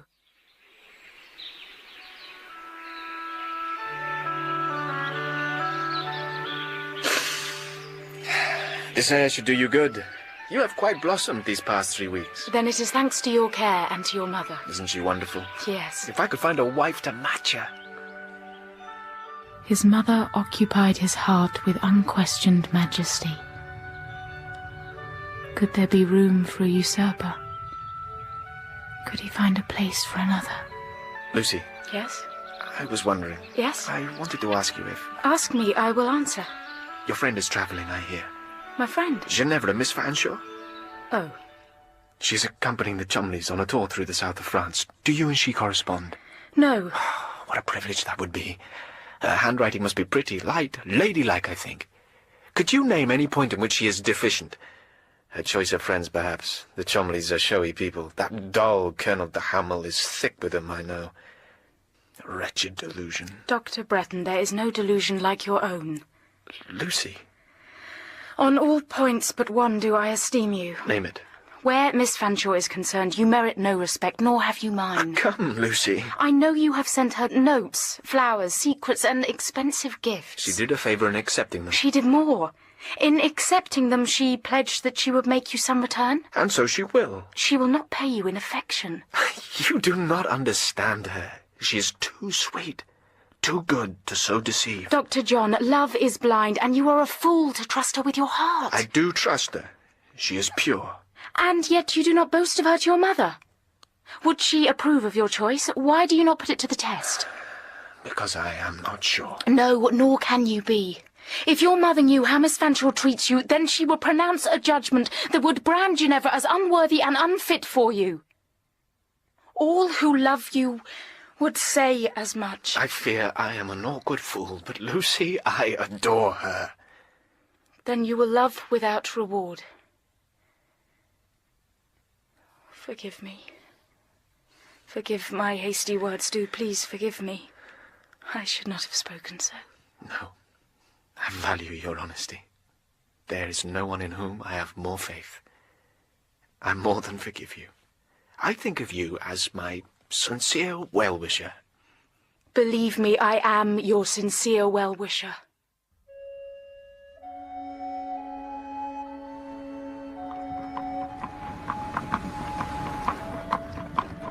Are you strong enough for this trip into town, Lucy? A quiet stroll through the gallery will not tax me, and there's a picture I wish to see. The Cleopatra. It is said to be scandalous. When you return, you must describe it to me. Yes, Aunt. Cleopatra, Queen of the Nile. And a very well-fed lady she looks. But she lies on that couch like an invalid. Well, she should be up and doing. Oh, she hasn't even the energy to dress herself. How absurd. Que faites-vous ici? Monsieur Paul, I am amusing myself. Permit me to conduct you to your party. No, I have no party. You are here alone? Yes, I am waiting for Dr. Bretton. And he told you to look at that picture? By no means. I found it for myself. How dare you sit coolly down and look at that picture? It is a very ugly picture, but I cannot see why I should not look at it. Come, I will show you art more suitable. Voila. These are as bad as that galumphing Cleopatra. These 4 pictures are called The Life of a Woman. See? The young girl, La Jeune Fillette, truly a picture of innocence. She seems a villainous-looking hypocrite. That is a smile. That is a smirk. And La Mariée, the bride, c'est pure. Oh, a dull cow ripe for breeding. And the young mother. Which was my point exactly. And the young widow. Ah. That's a fine house at the back of her. She turned a handy profit in a very short time. Ah, I know no one like you, Miss Lucy. No one. But you have been ill. Nervous fever. My mind was ill. Well, so I have heard. It seems your courage will not avail to sustain you in solitude. It merely gives you the temerity to gaze with sang-froid at pictures of Cleopatra. And what does Monsieur think of Cleopatra? A goddess, but not what I'd want in a wife or a daughter or even a sister. Oh, there is Graham. Oh. Dr. Bretton? I must go. You will return to the pensionnat soon, I hope. Your pupils, they miss you. Yes, soon, but... Was that Monsieur Emanuel I saw? Yes, it was. Graham, I think it is time I return to Madame Beck's. You know there is no need. We will look after you, Mother and I. You know this. I know it, but I must make my own way. You shall feel very solitary. At first I shall. I will write. You will write to me? Yes. I will miss you. I have never opened up my heart and mind to anyone in a way I have with you. No one else has. I feel towards you such a growing... You know that I am your sincere well-wisher. You know you are my friend. My Lucy. I will write. Oh, Miss Lucy. You are quite recovered, I hope. Yes, madame. Good. Very well. Your class awaits.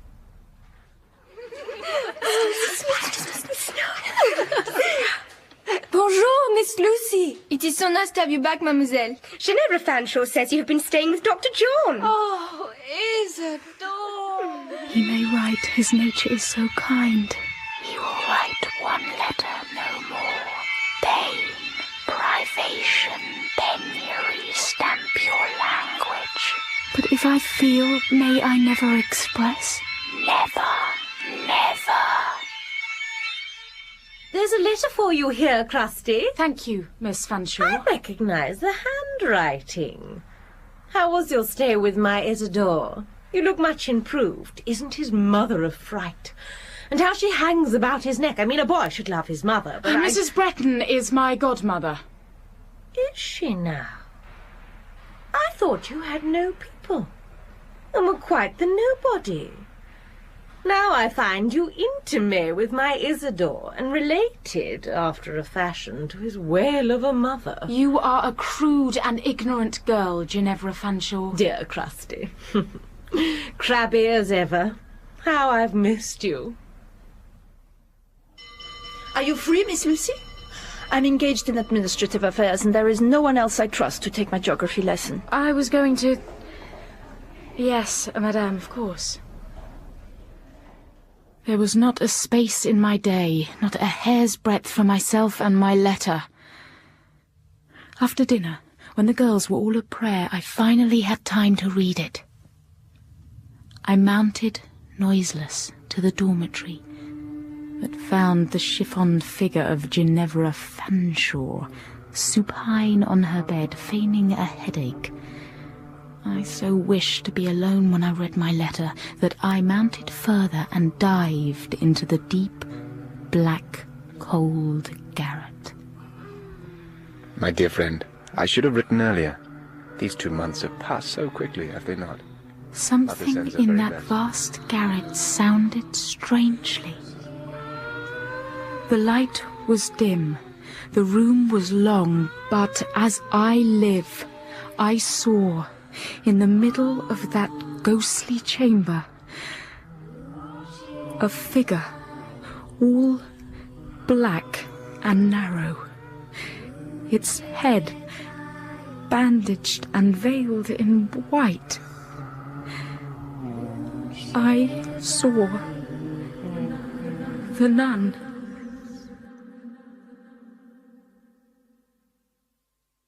She is still in a highly nervous state. This is why I sent for you. Miss Lucy received a letter today, and perhaps its contents agitated her. No, it was not any letter. I saw This is silly, and I'm surprised. The girls tell this story about a nun who haunts this place to frighten themselves. It is nothing. You think it came out of my brain and has now gone in and may glide out again at any hour or day. Be calm, Lucy. Madame Beck is merely stating the case. I am the case. A hopeless one. Is there no cure for me? Madame, if I may see my patient alone. Of course you may. The girls heard Miss Lucy screaming and are greatly disturbed. I must set about calming them. Thank you, madame. Lucy, know that I am your friend, but I also speak in my professional character. As your doctor, know this. I can read all that you would conceal. You are in a highly nervous state. This evening you saw or thought you saw something calculated to impress the imagination. I saw the nun. I saw it. Tell me about this nun. Her name was Justine Marie. How do you know this? Is there a gravestone so inscribed? No, she is buried under the old pear tree in the Allée des Fondus. She was buried alive, they say, for some sin against her vow. I was reading your letter and... She may appear to you again. No, don't start. It is a case of spectral illusion following on from long-continued mental conflict. But it seems so real. A figure swathed in black. A veil covered her face, but those cold and glittering eyes. Oh, is there no cure for me? Happiness is the cure. I have not the trick of happiness. It is a skill I lack. Can't you just think happy thoughts? Just cultivate a happier disposition. How?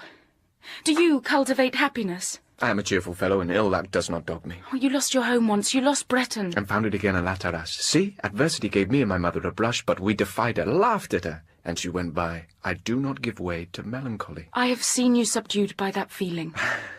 About Ginevra Fanshawe, How well you know me. But any sadness that falls on me is but a momentary shadow. Perhaps you are changing in your affections. I'm too uncomplicated a man to fluctuate in my feelings. I am sun or rain. More usually I am sun. You read too much into me. Be buoyant, Lucy. Be happy. I will try. I want your promise.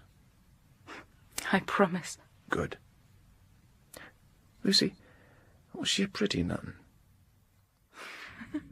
Whatever it was I saw, whether it was of this world or beyond the grave, or the child of my sad malady, I cannot say.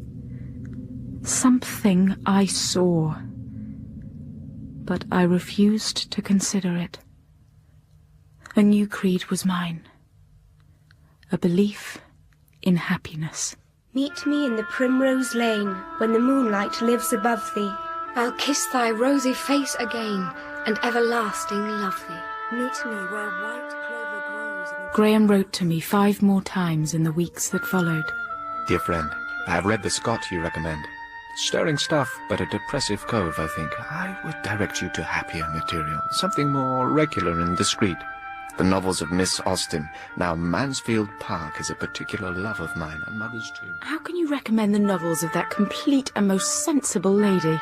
Oh, the passions are perfectly unknown to her. What throbs fast and full she ignores. Her mind cannot... My treat at the end of the day is to write to our little Lucy. I live for your letters, wait for them most passionately, ardently. Dear friend of my heart, Mamma was asking after our dear Lucy. You are for me fringed with light, and I am dazzled. For every one of his letters I wrote 2. One for him, the other for my relief. Dear Dr. Bretton, I read the Jane Austen you sent.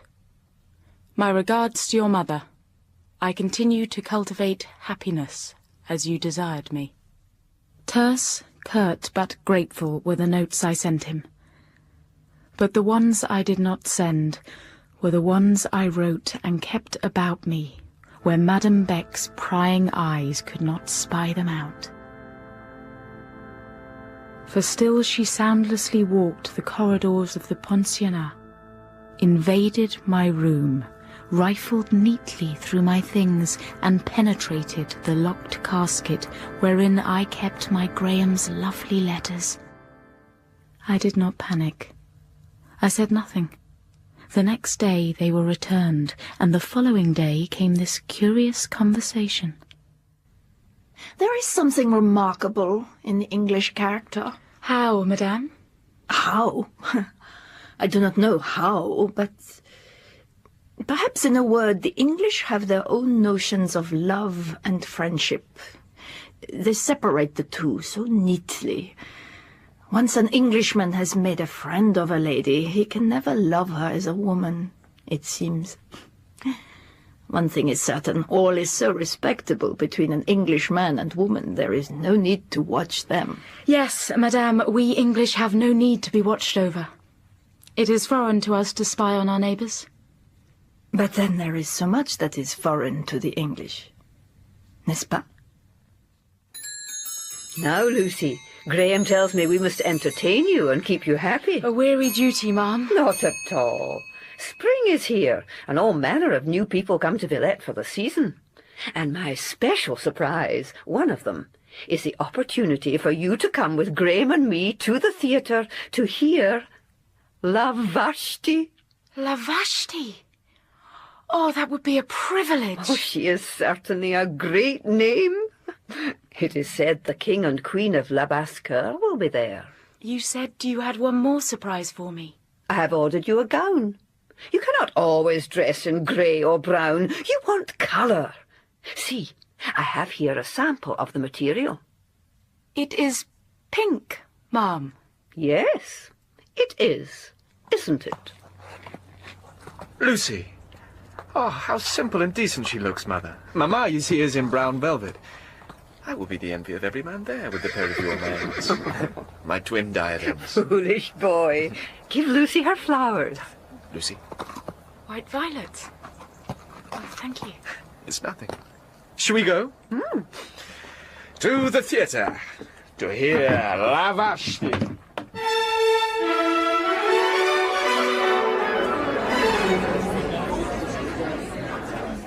Is this not grand, Lucy? Such a wide staircase. This crimson carpet is so deep. A cut of it would do for the stairs at La Terrasse. Oh, and look up, Lucy.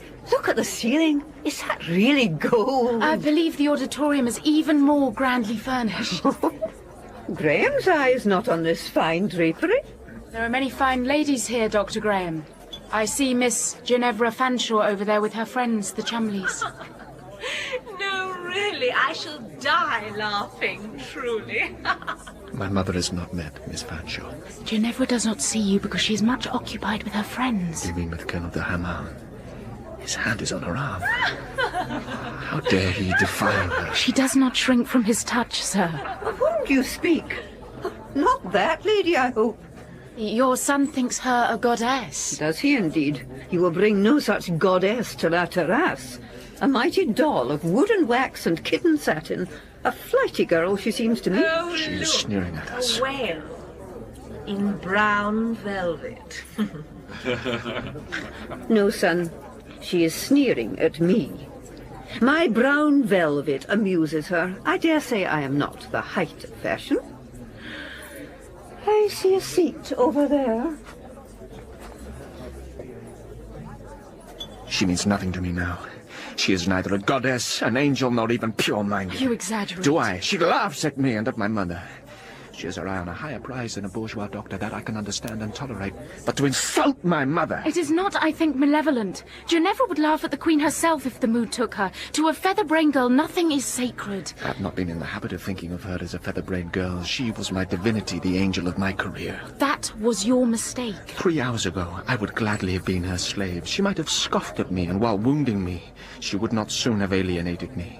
Through myself, she could not in 10 years have done what in a moment she has done through my mother. Do I frighten you, Lucy? I have been gulled by that woman. The look she shares with the Hamal mark an understanding between the two that shows her to be neither girlish nor innocent. You go too far. She is a giddy girl, but honest, I believe. You become her advocate. Would you still see me in chains? No, I am glad to see you set free, yet at the same time just. When I'm once estranged, I cannot help but persevere. Now, there is an angel. Who comes here?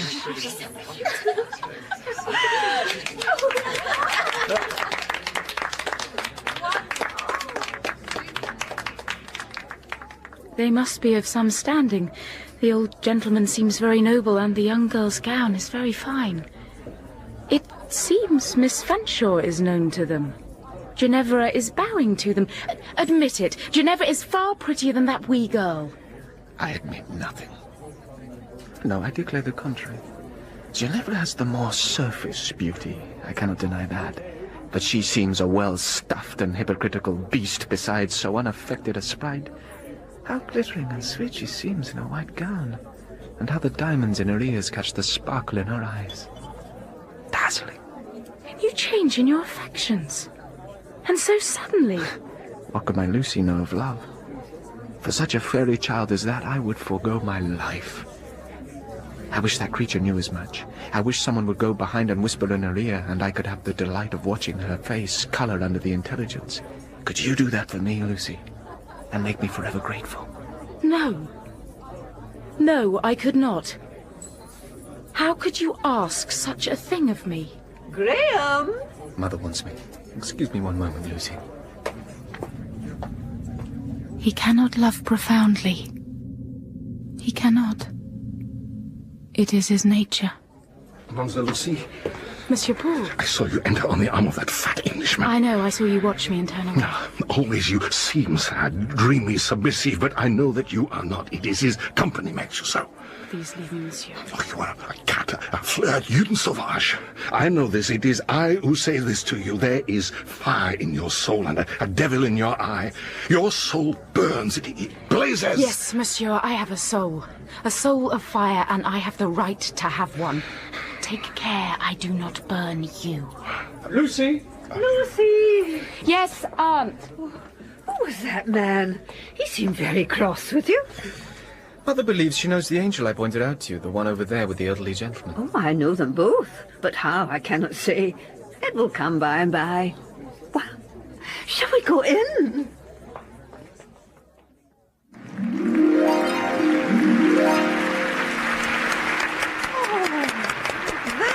Was lovely. I didn't think La Vashti played the harp. Oh, that was not La Vashti, Aunt. Oh, I thought not. I heard someone in the foyer pronounce her a plain woman, strange and oddly made. You misheard, Mother. La Vashti will astound us with her beauty. A woman's voice, Lucy, has such a bright, soft, sweet influence on me. You've heard her before? Well, no. I only know that she is said to be a great new star. I imagine her an angel singing of paradise found. See, Mamma, this is why Lucy had to come. To whom else can I talk about art and music? Oh, I dare say I'm not fit for much by your reckoning. He is yours, Lucy. See how long he lasts without me. Oh, you know, I do know those people. The girl is so familiar. Look how she fans herself with her program. Oh, to be the breath of air that caresses such a face as that. Are you very hot, my child? Oh no, Papa, I'm quite excited. We've lived too little in the world. But now that I am a woman, I mean to take my place and enjoy it all I can. Do not grow up too soon and leave me. Oh, Papa, never leave you. What a fix you'd be in if I were not here. You cannot look after yourself.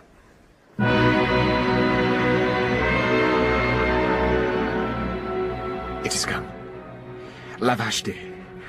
Are you excited? Yes, yes, I am. She stood, not dressed, but draped in folds of red, blood red against a cloth of deadly white. A withered creature, wasted like wax in a flame. Vaticinio uscito dalle veggenti stesse che predissero un serto al capo mio. Racchiudi in cor questo segreto. Addio. Ambizioso spirito, tu sei Macbeth. How bizarre. È necessario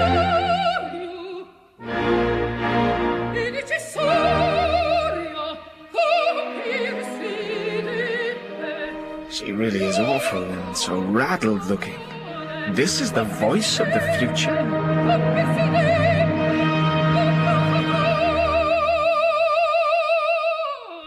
It is a scream, a croak. It is hysteria. What he hears as hysteria, I hear as grace, soul. It is of my soul she sings. My soul let loose, unconfined. She tunes her voice to the note of torment. This is a spectacle, low, horrible, immoral. Marvelous. Mighty.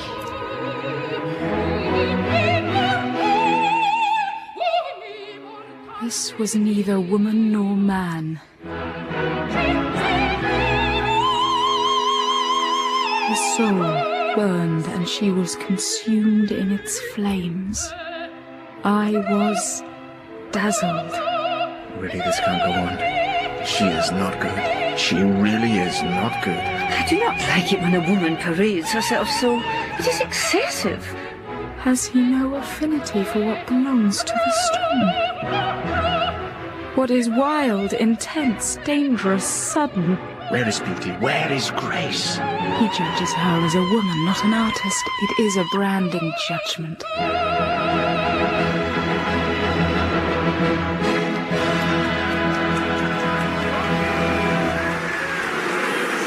Let her, idiots! Let her sing, can you not hear? She is divine! Bravo, Monsieur Paul, bravo! Thank God for that. Treat it as a study of nature, Lucy, as a warning of where excessive emotion can lead a woman. Oh! Graham, I smell smoke. Be calm, Mother. Papa, the curtain is on fire. Hold my hand. This is madness. Lucy, Mother, stay together and follow me. This is madness. I see women braver than men. Stick close to me. Good God! Help me, my daughter! She's been trampled underfoot. Help her, Graham, help her! Lucy, look after Mother. Make way there! Make way! Help me, sir. My daughter has been hurt. I'm a doctor, sir. Fasten onto me, mademoiselle. I will carry you free. Lucy, follow us! And so he did, and so we followed. He opened the dense mass like a wedge, and brought us at last to fresh, freezing night. Papa, Papa! Be calm now. You're with a friend, and your father is close at hand. The shoulder is dislocated. Lucy, lend me a hand an instant. Lucy! Lucy, why do you stare at the girl so? Graham needs assistance. Is she well, Paulina?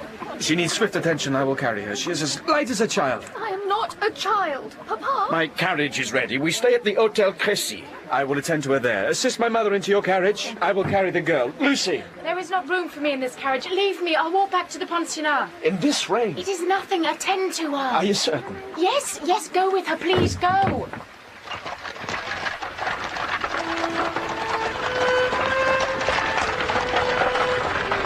They do not know who she is. It is Polly. Polly, now grown into a child woman. Polly, my better half, my happier other self. Neither the doctor nor Mrs. Bretton recognize her. They will in time. He will look at her, and she will look at him, and they will know.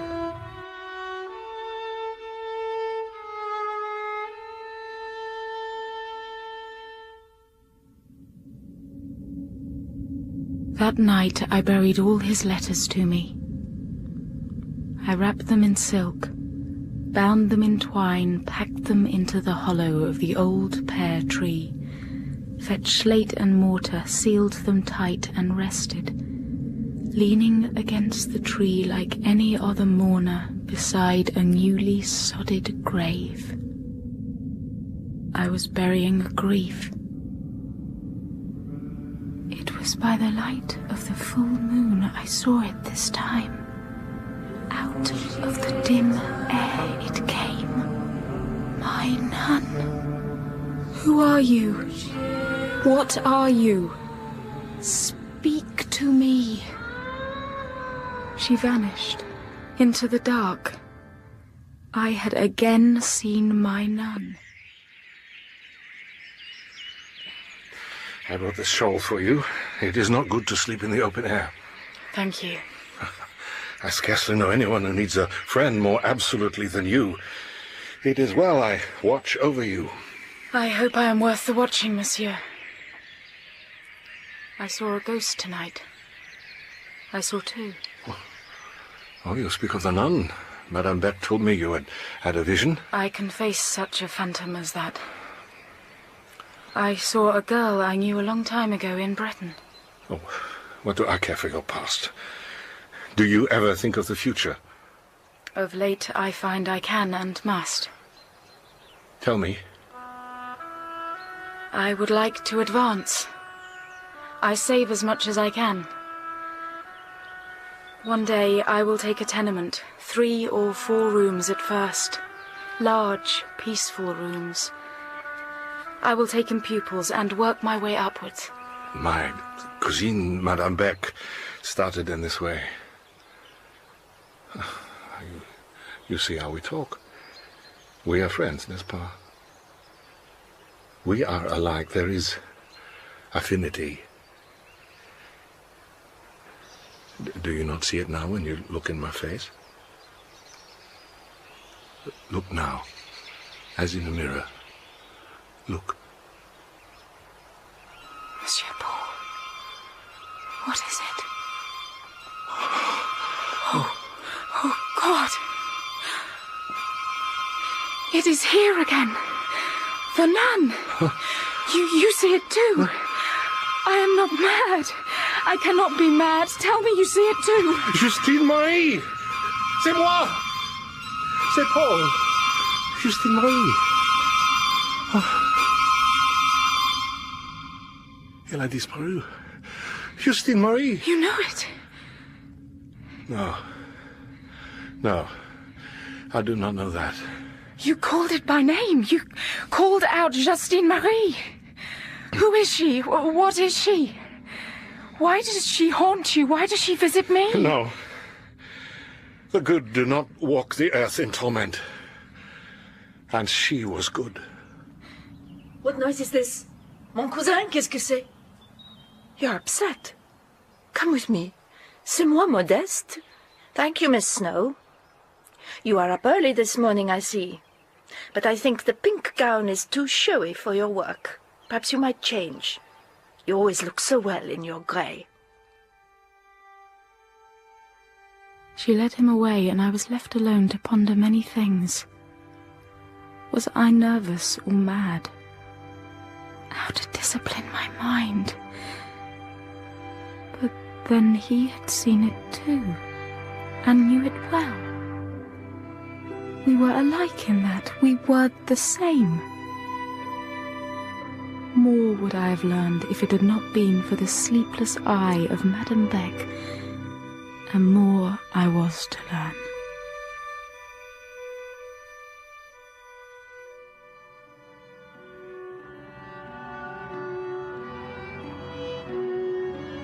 In episode 2 of Villette, Lucy Snowe was played by Catherine McCormack, Graham Bretton, Joseph Fiennes, and Madame Beck by Harriet Walter.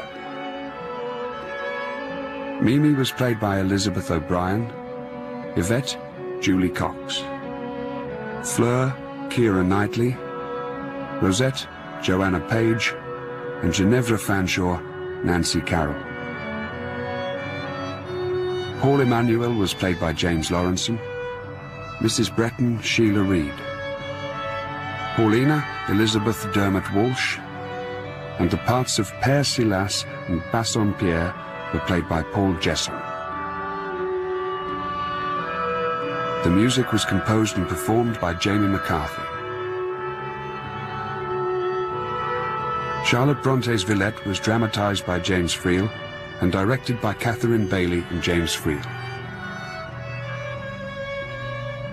Villette is an independent production by Catherine Bailey Limited for BBC Radio 4.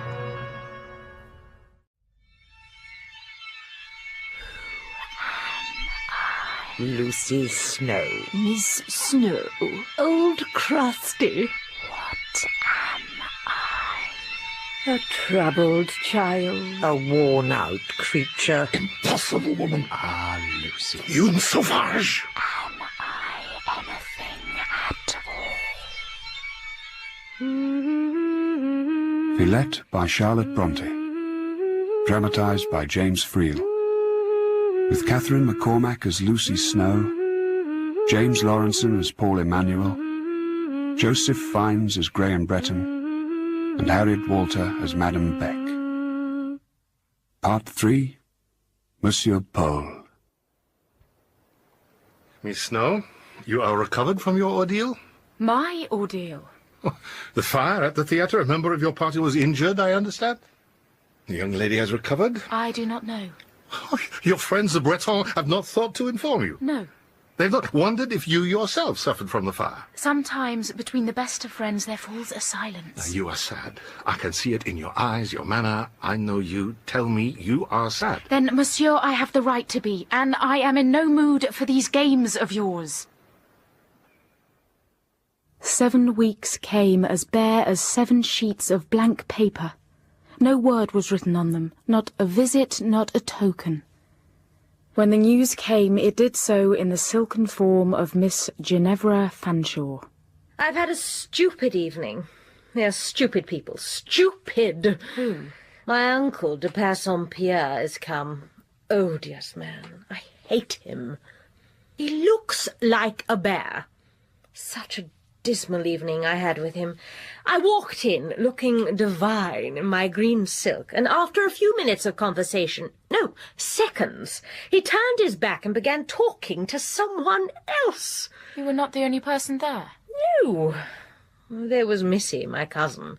Spoiled, pampered thing. Monsieur de Bassompierre has a daughter? Yes. Seems that she was nearly crushed to a jelly in a hubbub at the theatre weeks ago.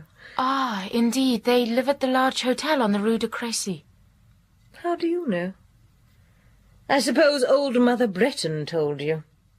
She was there. And my son John and Missy playing hostess. He attended her on the occasion of her accident, and they are all now such great good friends. Mademoiselle de Bassompierre is quite recovered. She is as well as you or I, but she gives herself invalid airs to attract medical notice. The scene was sickening. And I am sick of you. Passionate thing. Your face is as red as a poppy. Miss Lucy, un moment, s'il vous plaît. Oui, Madame Beck? You have a visitor, a young lady. She expressly asked to see Miss Lucy Snowe. She's very well dressed for an English girl. You may see her in my room. Thank you, Madame. Ah, you have come. Mademoiselle de Bassompierre. I'm not Mademoiselle de Bassompierre. Well, yes, I am, but not to you. You've not forgotten me. You remember the night I came crying to your bed and how you took me in. Go back in time. Go back to Bretton. You are little Polly. I am Paulina. Paulina Maryholme de Bassompierre. And you are Lucy Snowe.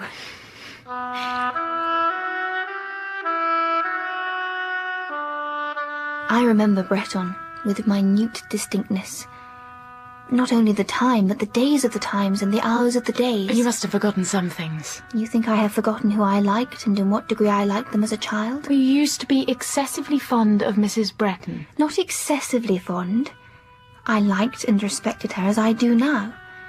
She seems very little altered. And Dr. Bretton?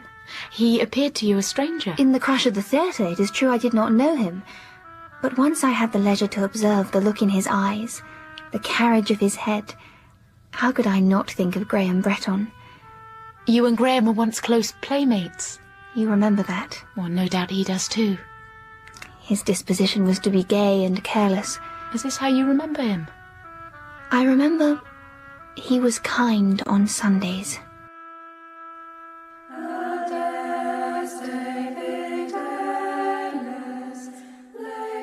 I'm most happy with your choice of acquaintance, Miss Snowe.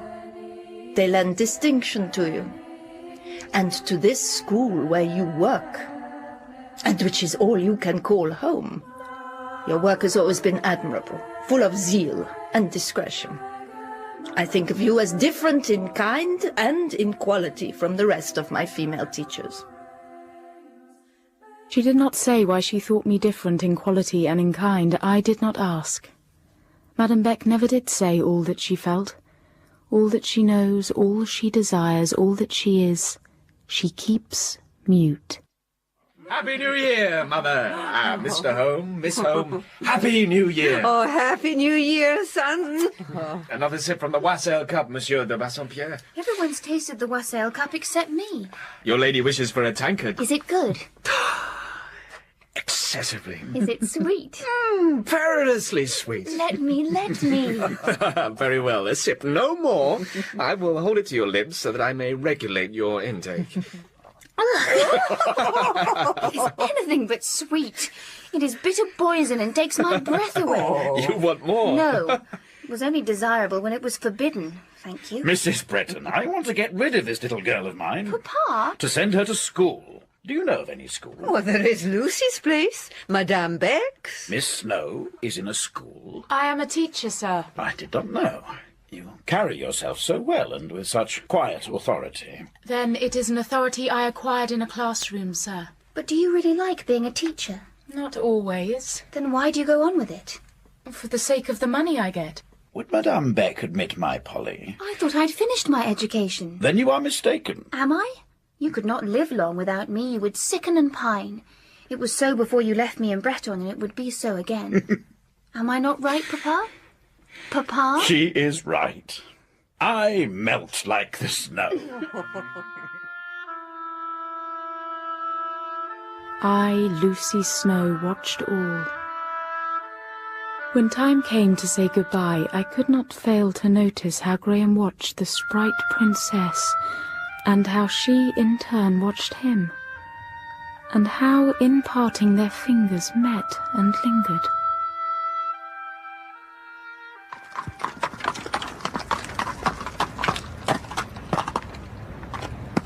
Thank you for taking me home, Monsieur de Bassompierre.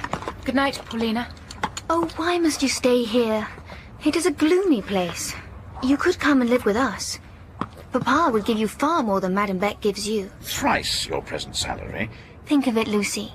We would travel far and wide and live the best of lives. We would be your family and your friends. You are kind to think of me in such a way, but I most respectfully decline. Farewell.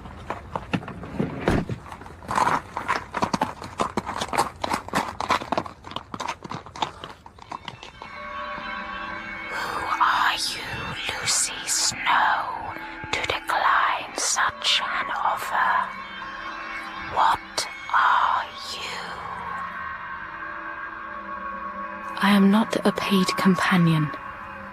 I would rather be a skivvy, make shirts, or starve. I am not demure nor neat by nature, but I have made myself so.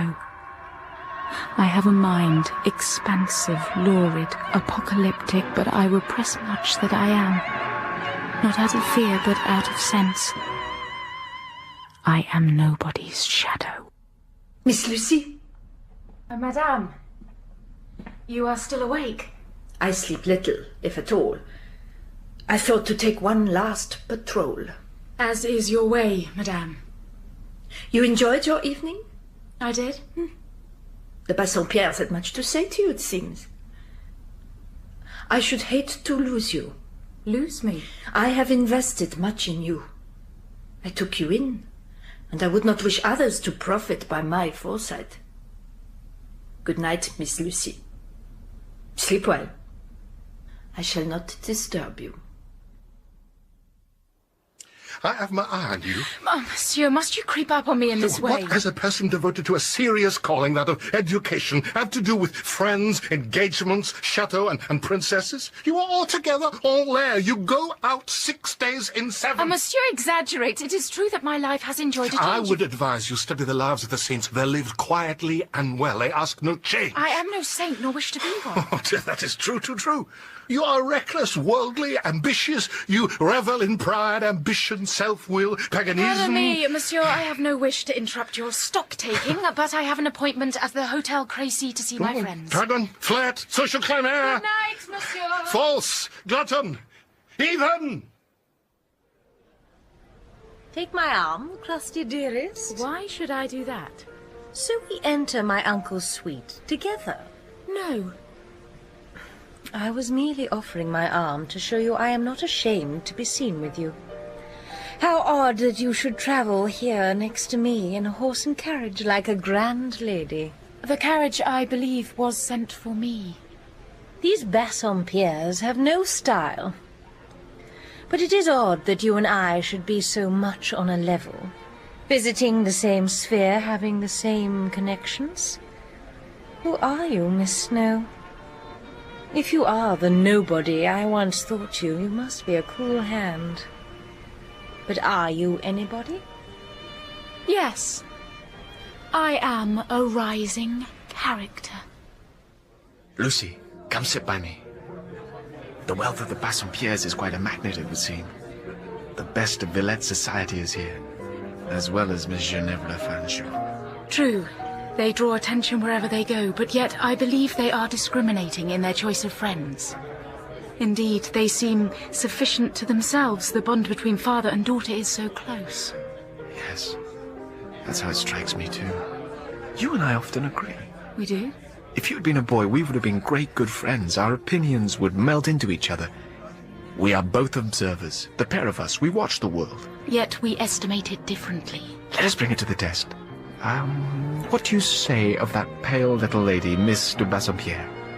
Do you remember her as a child, in Bretton? More and more as I see her. She was in some measure fond of you. She will remember nothing of Bretton or the callow boy I was then. Were you not there at the same time? I was there the night she came and the morning she went away. I remember everything. Do you remember me? Clearly. I could draw you now as you were then. So perfectly do I remember. This much I remember, Lucy. You tasted nothing of my grace. Nor of your cruelty. I could not even then have tormented so inoffensive a shadow as my quiet Lucy Snowe. His quiet Lucy Snowe? Is this kind? Is this just? If I were intrinsically the same, yet with all the advantages of wealth and station, would he value me differently? Miss Snowe. Monsieur Paul. See, I approach you politely now. I do not creep. Are you alone? As you see. You are busy? Making a watchguard. For whom? For a gentleman, a friend of mine. Of all the women I know... And you know many, You are monsieur. the one who makes yourself the most consummately unpleasant. It is not an effect I work to achieve. You are perverse to a miracle. How you manage it, what possesses you, I do not know, but with whatever amicable intentions a person accosts Are your intentions always amicable? Crack! You turn concord into discord. I do you no harm. I am innocent of any hostility. I am always neutral in my dealings. Neutral? Silence, see, there you are, poof! Quick to ignite, explode, such heat, such anger. Oh, it is a pity, Miss Snowe, for in my soul I believe you are not wholly without good qualities. Thank you. If you were more sedate, more sober, less en l'air, less coquette... Monsieur? Less taken in by outside excellence and making much of certain people, I say not who, but if you did not, I would... You would what, monsieur? It is nothing, I cannot say what, but... What I say, I will say for your own good. It is your dress, mademoiselle. When I first knew you, I was in the habit of catching a passing glimpse of you from time to time, and I was satisfied on this point of dress. It was grave, simple, pure, but now... Some fatal influence now impels you to introduce flowers in your bonnet, or on your collars, embroidery, and once at the theatre, I was there, I saw it, do not deny, you wore a scarlet gown. It was pink, and pale pink, too. Degenerate! I am hardly that. Your present dress also assumes a worldly fashion that it wounds me to see. I wear a simple grey robe and a plain white collar. How is this worldly? You have a ribbon round your neck. If you condemn a ribbon on a lady, monsieur, or what do you think of this watchguard I am making for my gentleman friend? See? The links of the chain are both silver and gold. Even in this fading light, it glitters and dazzles. I can't stand this. Impossible, woman! Impossible! Miss Lucy. Monsieur Paul. I wish it to be understood. I do not entirely condemn the scarlet gown. It was pink. I cannot deny the merit of it looking well, only... Yes? Should you ever wear it again, do so as if it were mere grey. Dust grey. I will so endeavour to wear my scarlet as if it were grey. And this ribbon round my neck. The ribbon is acceptable. Thank you, monsieur. Bonsoir, mademoiselle. Bonsoir, monsieur. Here is this harsh little man who charges me with being too airy and volatile. For him I am no inoffensive shadow, no quiet Lucy. When you are well used to being thought invisible, it is a new thing indeed to see someone screen his eyes because you dazzle him.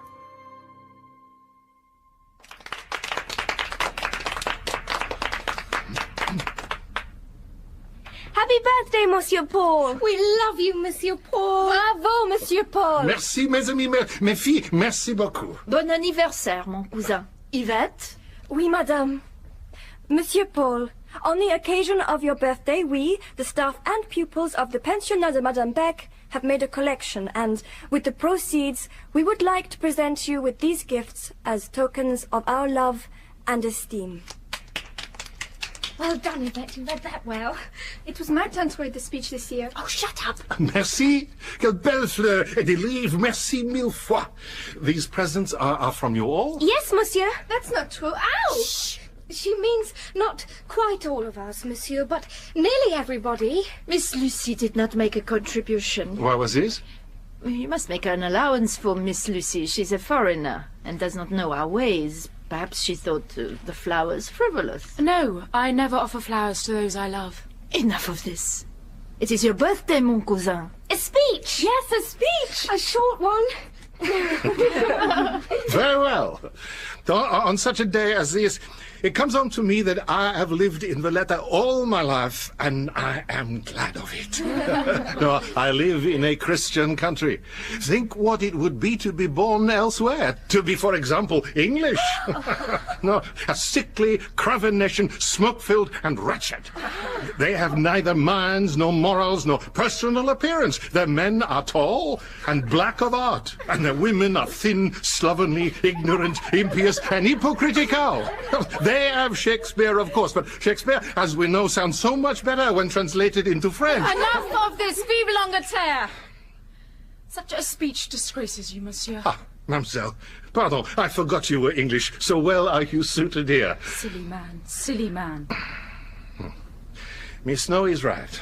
I bore you all with my speeches, but I'll finish with this. I have a surprise. I wish to take you all out on this mild morning for breakfast in the country. Outside there are carriages piled high with sweets and breads and cakes for us all. All are invited. That is, all who I can count among my friends. Then I will not be there. Good day. You are English too? Are you not hurt by Monsieur Paul's speech? Oh, no. It all washes over me. Mummy was half Italian. I was hot and angry, but it was a strange, evanescent anger, and I enjoyed my day. Before light failed and everyone returned, I walked about like Madame Beck on slippers of silence, imagining the place my own. But I found the first classroom door ajar and heard movement within. Monsieur Paul was seated at my desk, his hand stirring up its contents, but with a gentle and careful hand. Curling from his lips was the pale blue breath of his cigar. He was smoking into my desk. Monsieur? I owe you an apology. I know it. Yes. I was a little sad. Were you? And the solution to your sadness lies in my desk. I often visit your desk. I know it. I awoke brightly this morning. You spoiled my day. Everyone wished me happiness but you. I meant no harm. Tell me now. You hate me. I do not hate you.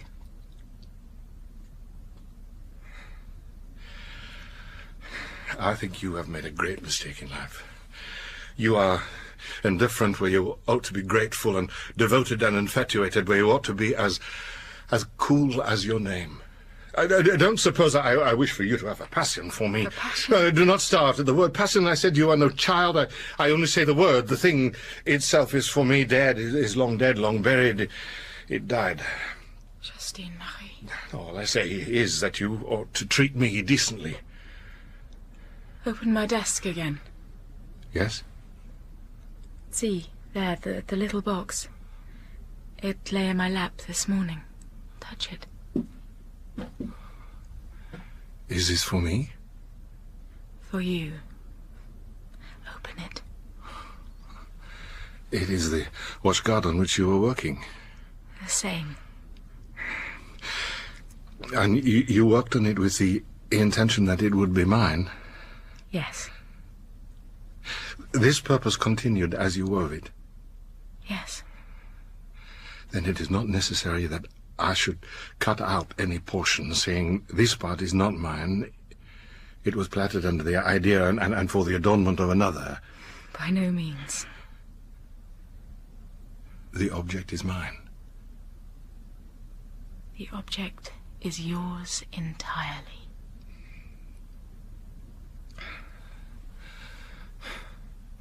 We are friends. Till the next time we quarrel. I have left a present for you in your desk. You are kind. Thank you. Read it when I'm gone. Good day.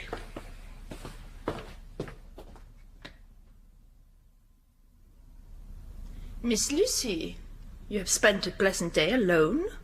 You are reading, I see. It is a book given me by Monsieur Paul, madame. A book? He recognizes a fellow scholar, I suppose? It is a life of the Blessed Agnes of the Weeping Sores. It is not a scholarly book. I can only imagine Monsieur Paul means to convert me. Why would he wish to do that? I thought it was an article of your faith, or certainly a tendency to convert the heathen. Do you wish me converted, madame? My greatest wish is that you remain exactly as you are. As I am sure is the wish of Monsieur Paul. He gives you the book in the spirit of intellectual inquiry. You are intelligent, Miss Snowe, and it is to your intelligence he pays tribute with such a gift. Monsieur Paul worships intellect, and he worships you thus far, and no further. Paulina invited me to spend an evening with her, and I was glad of it. I liked her. I wish to know your thoughts of Dr. Bretton. His character stands deservedly high. You know him well? I know him pretty well.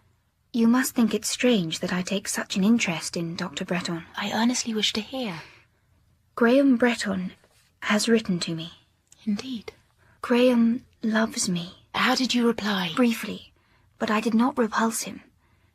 I wrote 5 times, chastening and subduing at every rescript. Your instinct is fine. Graham does not like what he considers excess in a woman. You understand him. I feel a sort of fear when I dare look at him. His face, his eyes, the way he walks into a room, the way he sits, his hair. I've not words.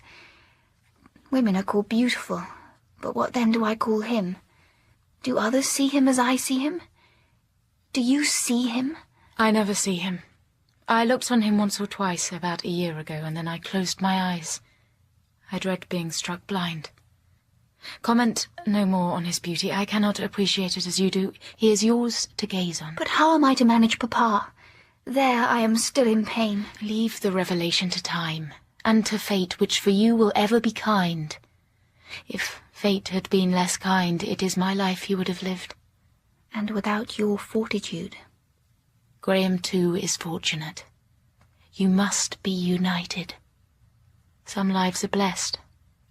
Others encounter dark night, deep waves, and a tempest tossed. With God's will, a way will be made for us all.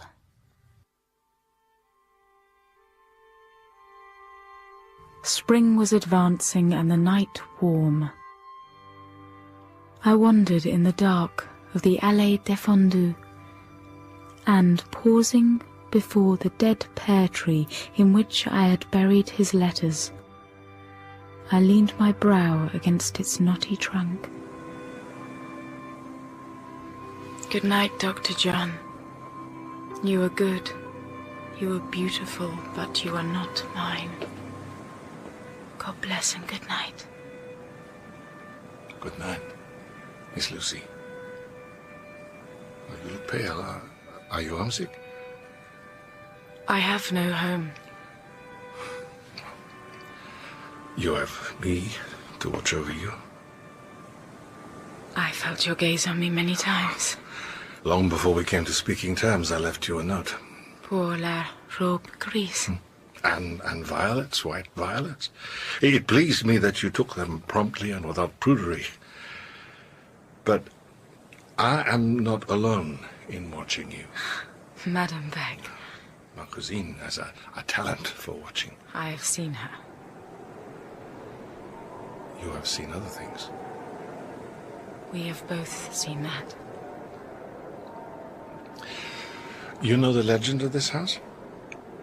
Of the nun buried hundreds of years ago at the foot of this old tree? Oh, we have seen her. You and I. We saw something. You named it Justine. Oh, I have a niece of that name, my goddaughter. A niece? But the name you called out was not one of one who was living, but of one long dead. Look above us.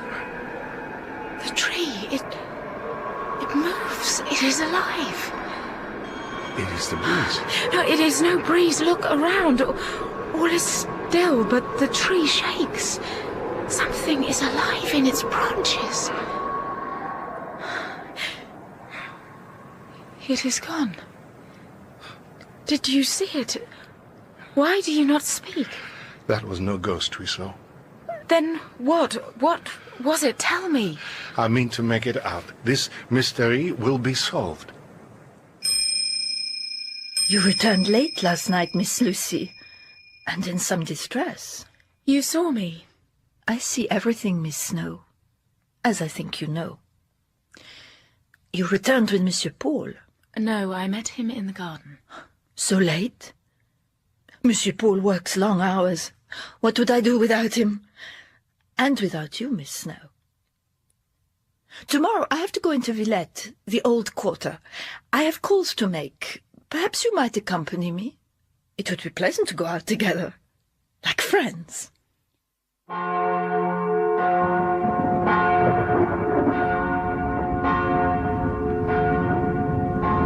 The next day, Madame took me to the old quarter of Villette, a Gothic corner of the city, dark and closely built. It was evening, the sky blue metal and blood red at the rim. The houses bent and topped with ruinous turrets. At one such house, the oldest and most dark, Madame knocked, and we were given entry. We sat in a large room with almost church-like windows that spangled the gloom. My eye was on a picture, a sickly piece of piety, a portrait of a young woman, a nun, pale, her youth shaded by grief. It was full length, and as I gazed, it began to move and tremble. It shook. It sank. It rolled back to nothing and revealed an arched opening in the wall, leading to a mystic winding stair of dark cold stone. Candlelight threw a shadow down the staircase. The shadow loomed ever nearer and became a warped doll of a woman, hunchbacked and blazing with diamonds. Comme voulez-vous? Bonsoir, ma tante. C'est moi, Modeste. Et vous? My name is Lucy Snowe. Madame Valravens is my aunt. Asseyez-vous. Silence! Silence! Venez ici! Mademoiselle Snowe. Monsieur? Do you not know me? I am he whom you once honored with a noble and touching confession. Trust me once again. Madame, I do not understand. Listen to the priest. Listen to him well. You see this portrait? Yes, it is of a young nun. Morte. She was a sister of the Order of the Sacred Heart of Jesus. She gave herself to God. She was much beloved. She died young and in God's arms. She is still remembered, still wept. By me. By all of us. Her name is... Justine Marie. Justine Marie. A pupil of mine loved her. His father, a banker, failed and died. Leaving behind debts. And destruction. The son was forbidden to think of marrying Justine Marie. He opposed it and was right to do so. Shut up, old woman. You were wrong. In your heart you were wrong. Never. Justine Marie withdrew from life. She died in her novitiate. And then... ruin came on us.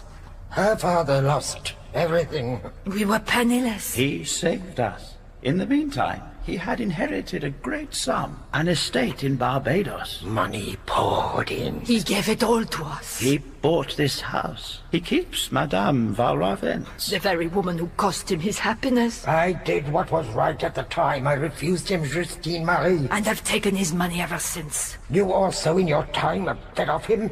That grand school of yours, where did the money come from for that? I say, he helps us all. And yet he himself lives simply. By such arrangements he has rendered it impossible for himself to marry. Not that he would. He was and is the lover, the true and constant lover of that saint in heaven, Justine Marie. How long since that lady died? 20 years. Does he weep her yet? He will weep her always. And now she walks again. Her soul is disturbed. She cries for him. Another steals her love. She is a soul in bliss and waits for him. He belongs to her, to us. Chère Lucie, if he ever wanted to marry ever so much, be it me, be it another, he could not do it. His heart is not his own, and besides he has family enough to pick his bones. I was one of them for long enough. I do not know what to say. Say nothing. I am your friend. We will go home. We will drink wine. Forget angels and nuns, humpbacks and pale men who cannot love. Above all, forget the professeur. I am your friend who says this to you. Your friend. Will it work? It will work. And if it doesn't? We will send him away. Elle est une protestante. They took a sage plan to make me forget him. They showed me how good he was.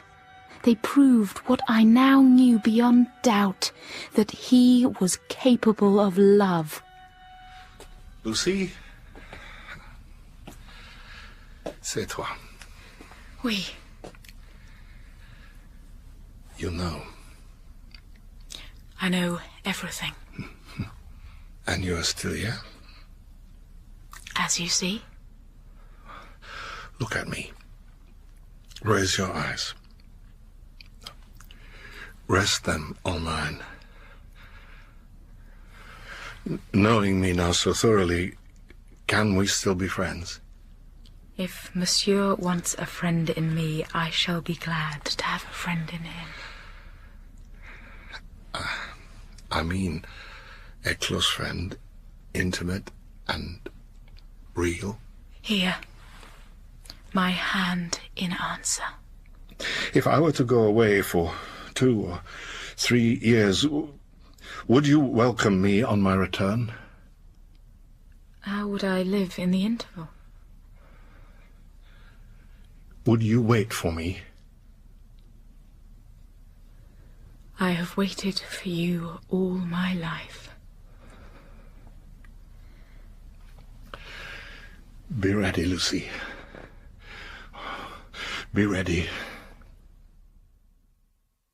You have come in time, Miss Snowe. What is it, sir? See how my own daughter blushes to see me. I do not blush. I would die rather than make you unhappy, but I cannot help it. I love him. You have power, Papa. You can shut me up in a convent, you can break my heart, you can send me away. It is him I would send away, but you would follow him. You would run after him, and here he comes. Sir, I am brought up for justice, then. I will not say you robbed me, but what I have lost, you have won. Sir, I cannot repent. I truly regard you as the possessor of the most valuable thing the world owns for me. I wished for it. I tried for it. Sir, I ask you for it now. You ask too much! Very much, sir. I love you both. I do. One can't love two people, can't one, Lucy? I can take care of you both. Graham, stretch out your hand. Papa, put out yours. Don't be stiff. Papa, I implore you, beseech you.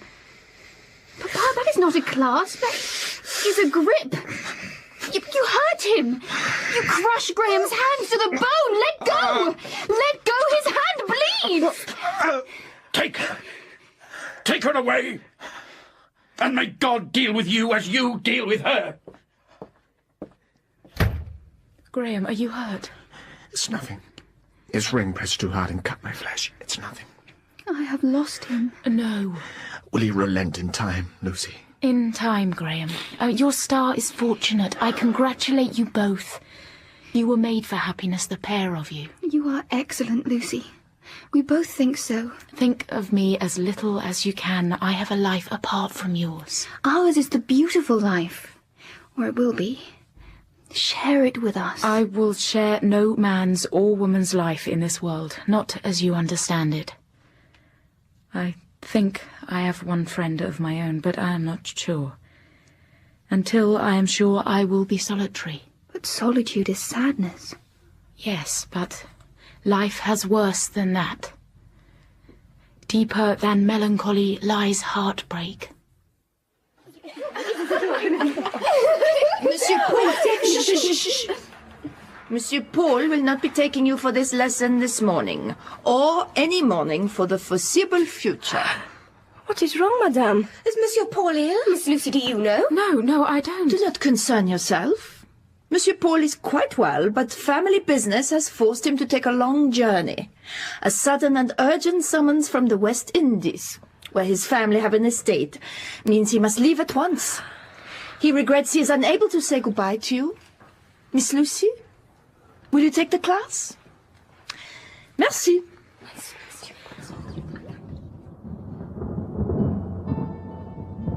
All day the girls cried at the loss of Monsieur Paul.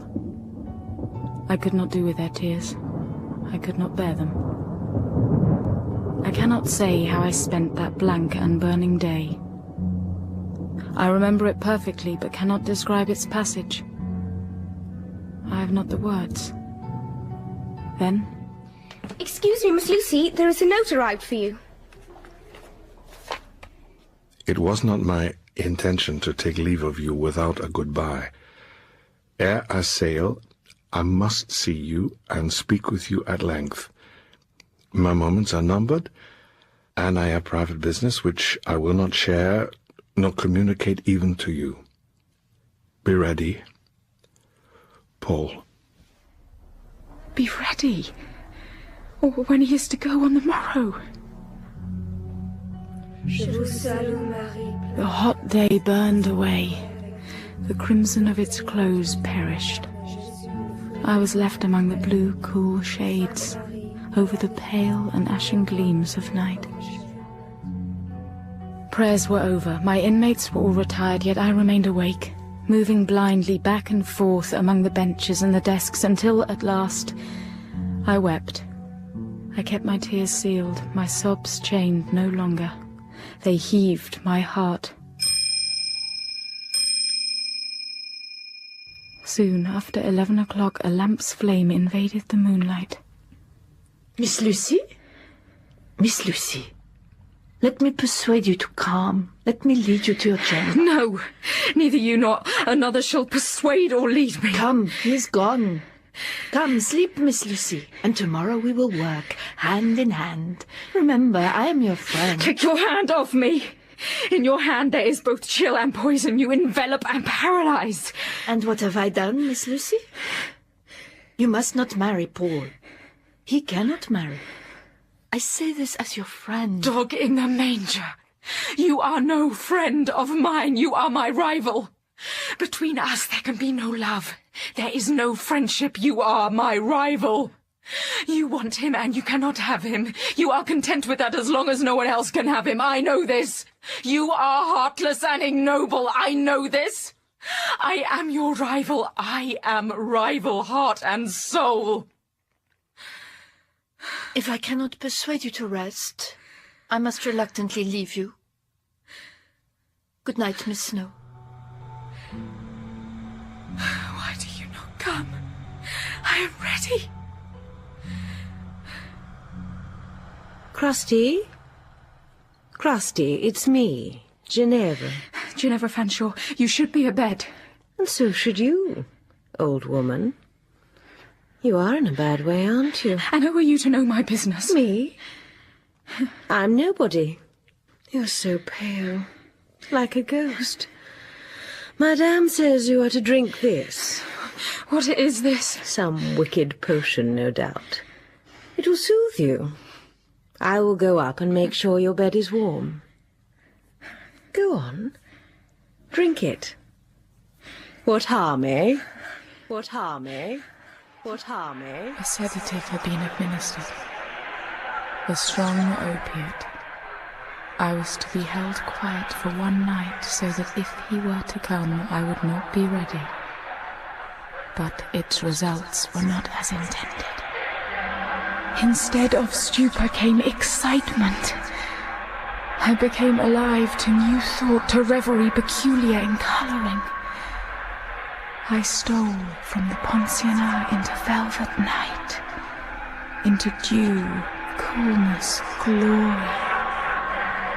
Through long alleys, silent, lone and safe, I came upon a strange vision of Villette. A blaze, one broad illumination, the whole world abroad. It was a land of enchantment. The park was a garden most gorgeous, a plain sprinkled with meteors, forest of sparks and golden fire. I saw altars and temples, pyramids, obelisks, and sphinx. They cannot see me. No one can. I am in a great crowd and am invisible. Lucy! Lucy? There is Paulina and Mrs. Bretton and Monsieur de Bassompierre and Graham. I am here. Look at me. What a pity Lucy is not here. They do not see me. What would my steady Lucy say to all this? Miss Snow is so grave, so good and sensible. Lucy must live a life apart, she says. What is that you're making, my love? Yes, show me, child. It is a bracelet made of locks from both your hairs. See, my old grey locks, Mrs. Bretton. And my Graham's golden one. And I have bound both with a strand of my own hair. Place it in your locket, my love, so that it lies on your heart. You two can never quarrel so long as I wear this. Graham? Graham? It is Lucy, Graham. Look at me. Graham, how you stare. He sees me. I am in his eyes reflected. I cannot bear it. Look away. Do not see me. I would not be known. Graham? Yes, my love? He looks at her. He looks away, but I know he keeps a place for me in his heart. A chamber he calls Lucy's room. And I keep one for him. All my life to come I will carry it in the hollow of my hand.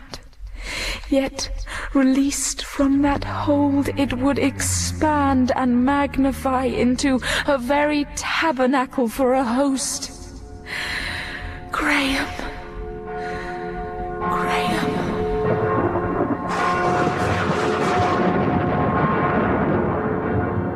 Madam Beck, a secret junta. What are they doing here?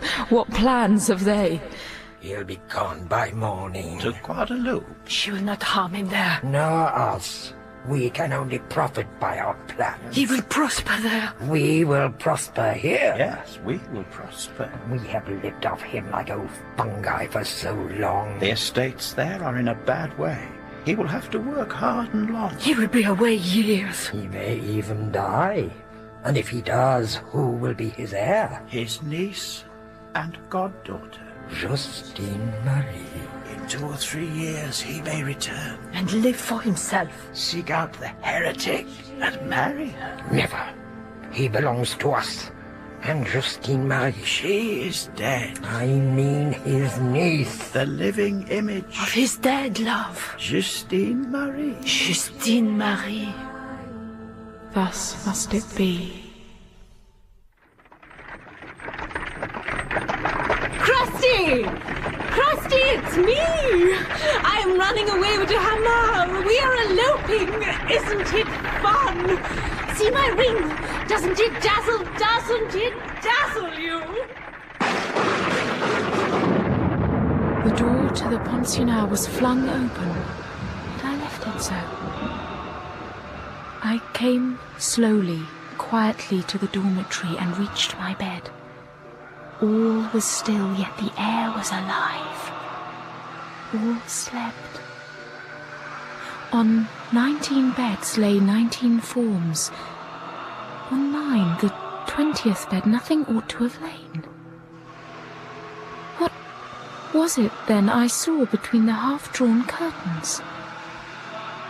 Black, inhuman, on my bed I saw stretched out the nun.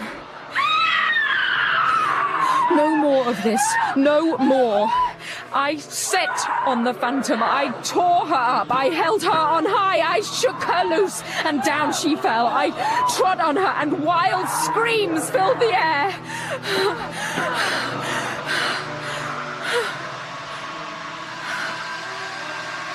There was no man.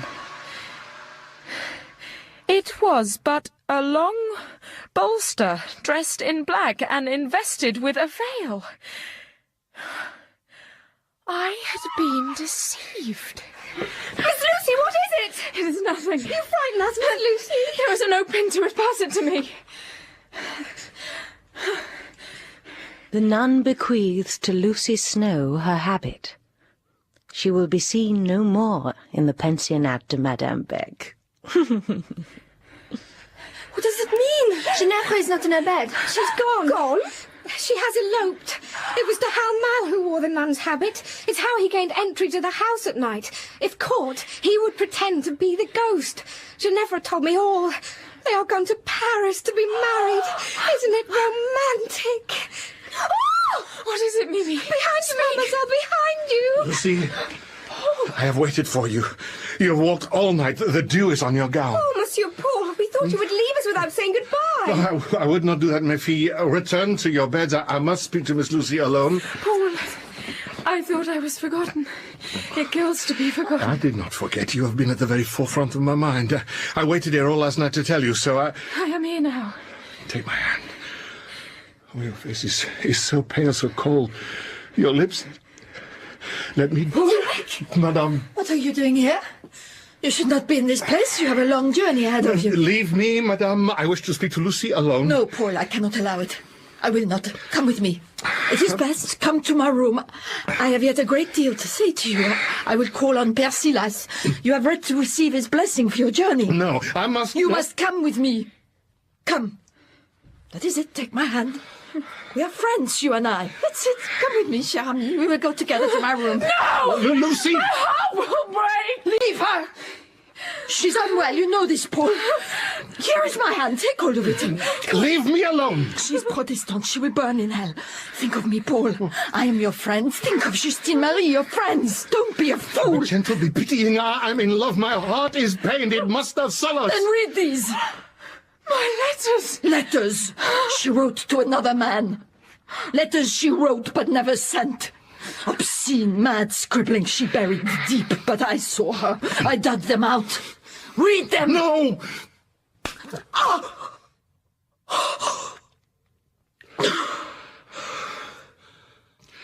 Leave my house! Leave my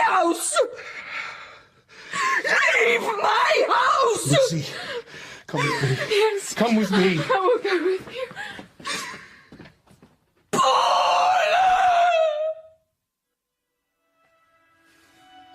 Close your eyes. Why? Because Where are we? you will see. Remember the night we talked about your future, how you thought someday to run a school of your own? Open your eyes, Lucy. Read the plaque on the door. What does it say? The School for Young Ladies, number 7, Faubourg Clotilde. Director, Miss Lucy Snowe. This is where I was. I said be ready. It is no gift. The first year's rent and furnishing I pay, but after that my Lucy must trust in God and work hard until I return. And must you go? If we are to marry, I must. I cannot afford a wife and relatives. They are my fate. You are my destiny. Come, see your empire. He took me by the hand and led me through large, peaceful rooms, no colour except that of white or green. Clear, wide windows, dark, shining glass. So quiet. So clean. Look at me. You have not looked at me. You are so pale. Am I not pleasant to look at? Do I not please your eye? You not please my eye? My Lucy, you dazzle me. I love you, Lucy Snowe. When I return, I will be rich and successful, and you will love me more. That is not possible. You are the beat of my heart. Take my love. Share my life. Be my friend, my dearest, my first on earth.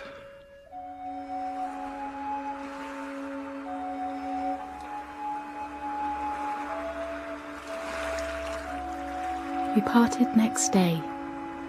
He was away 3 years. I tell you, they were the 3 happiest years of my life. A paradox. Listen. I commenced my school. I worked hard. I prospered. By every vessel he wrote as he gave and as he loved, in full-handed, full-hearted plenitude.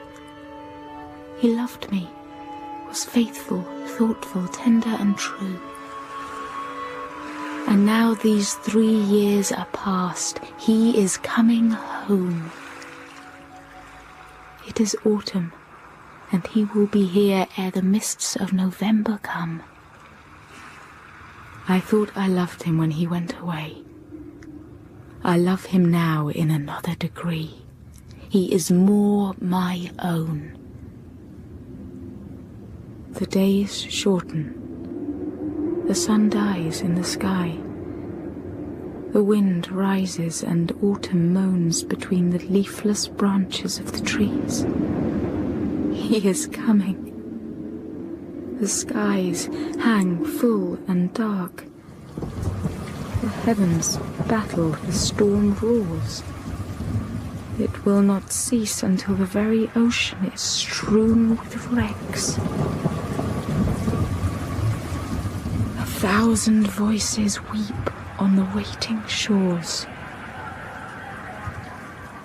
And when the hush came, some did not hear it. When the sun returned, its light was night to some. Here pause. There is enough said. I am done with talk. Trouble no quiet heart. Leave imagination hope. Picture for yourselves union and a happy succeeding life. Madame Beck prospered all the days of her life. So did Père Silas. And Madame Valrevans fulfilled her 90th year before she died.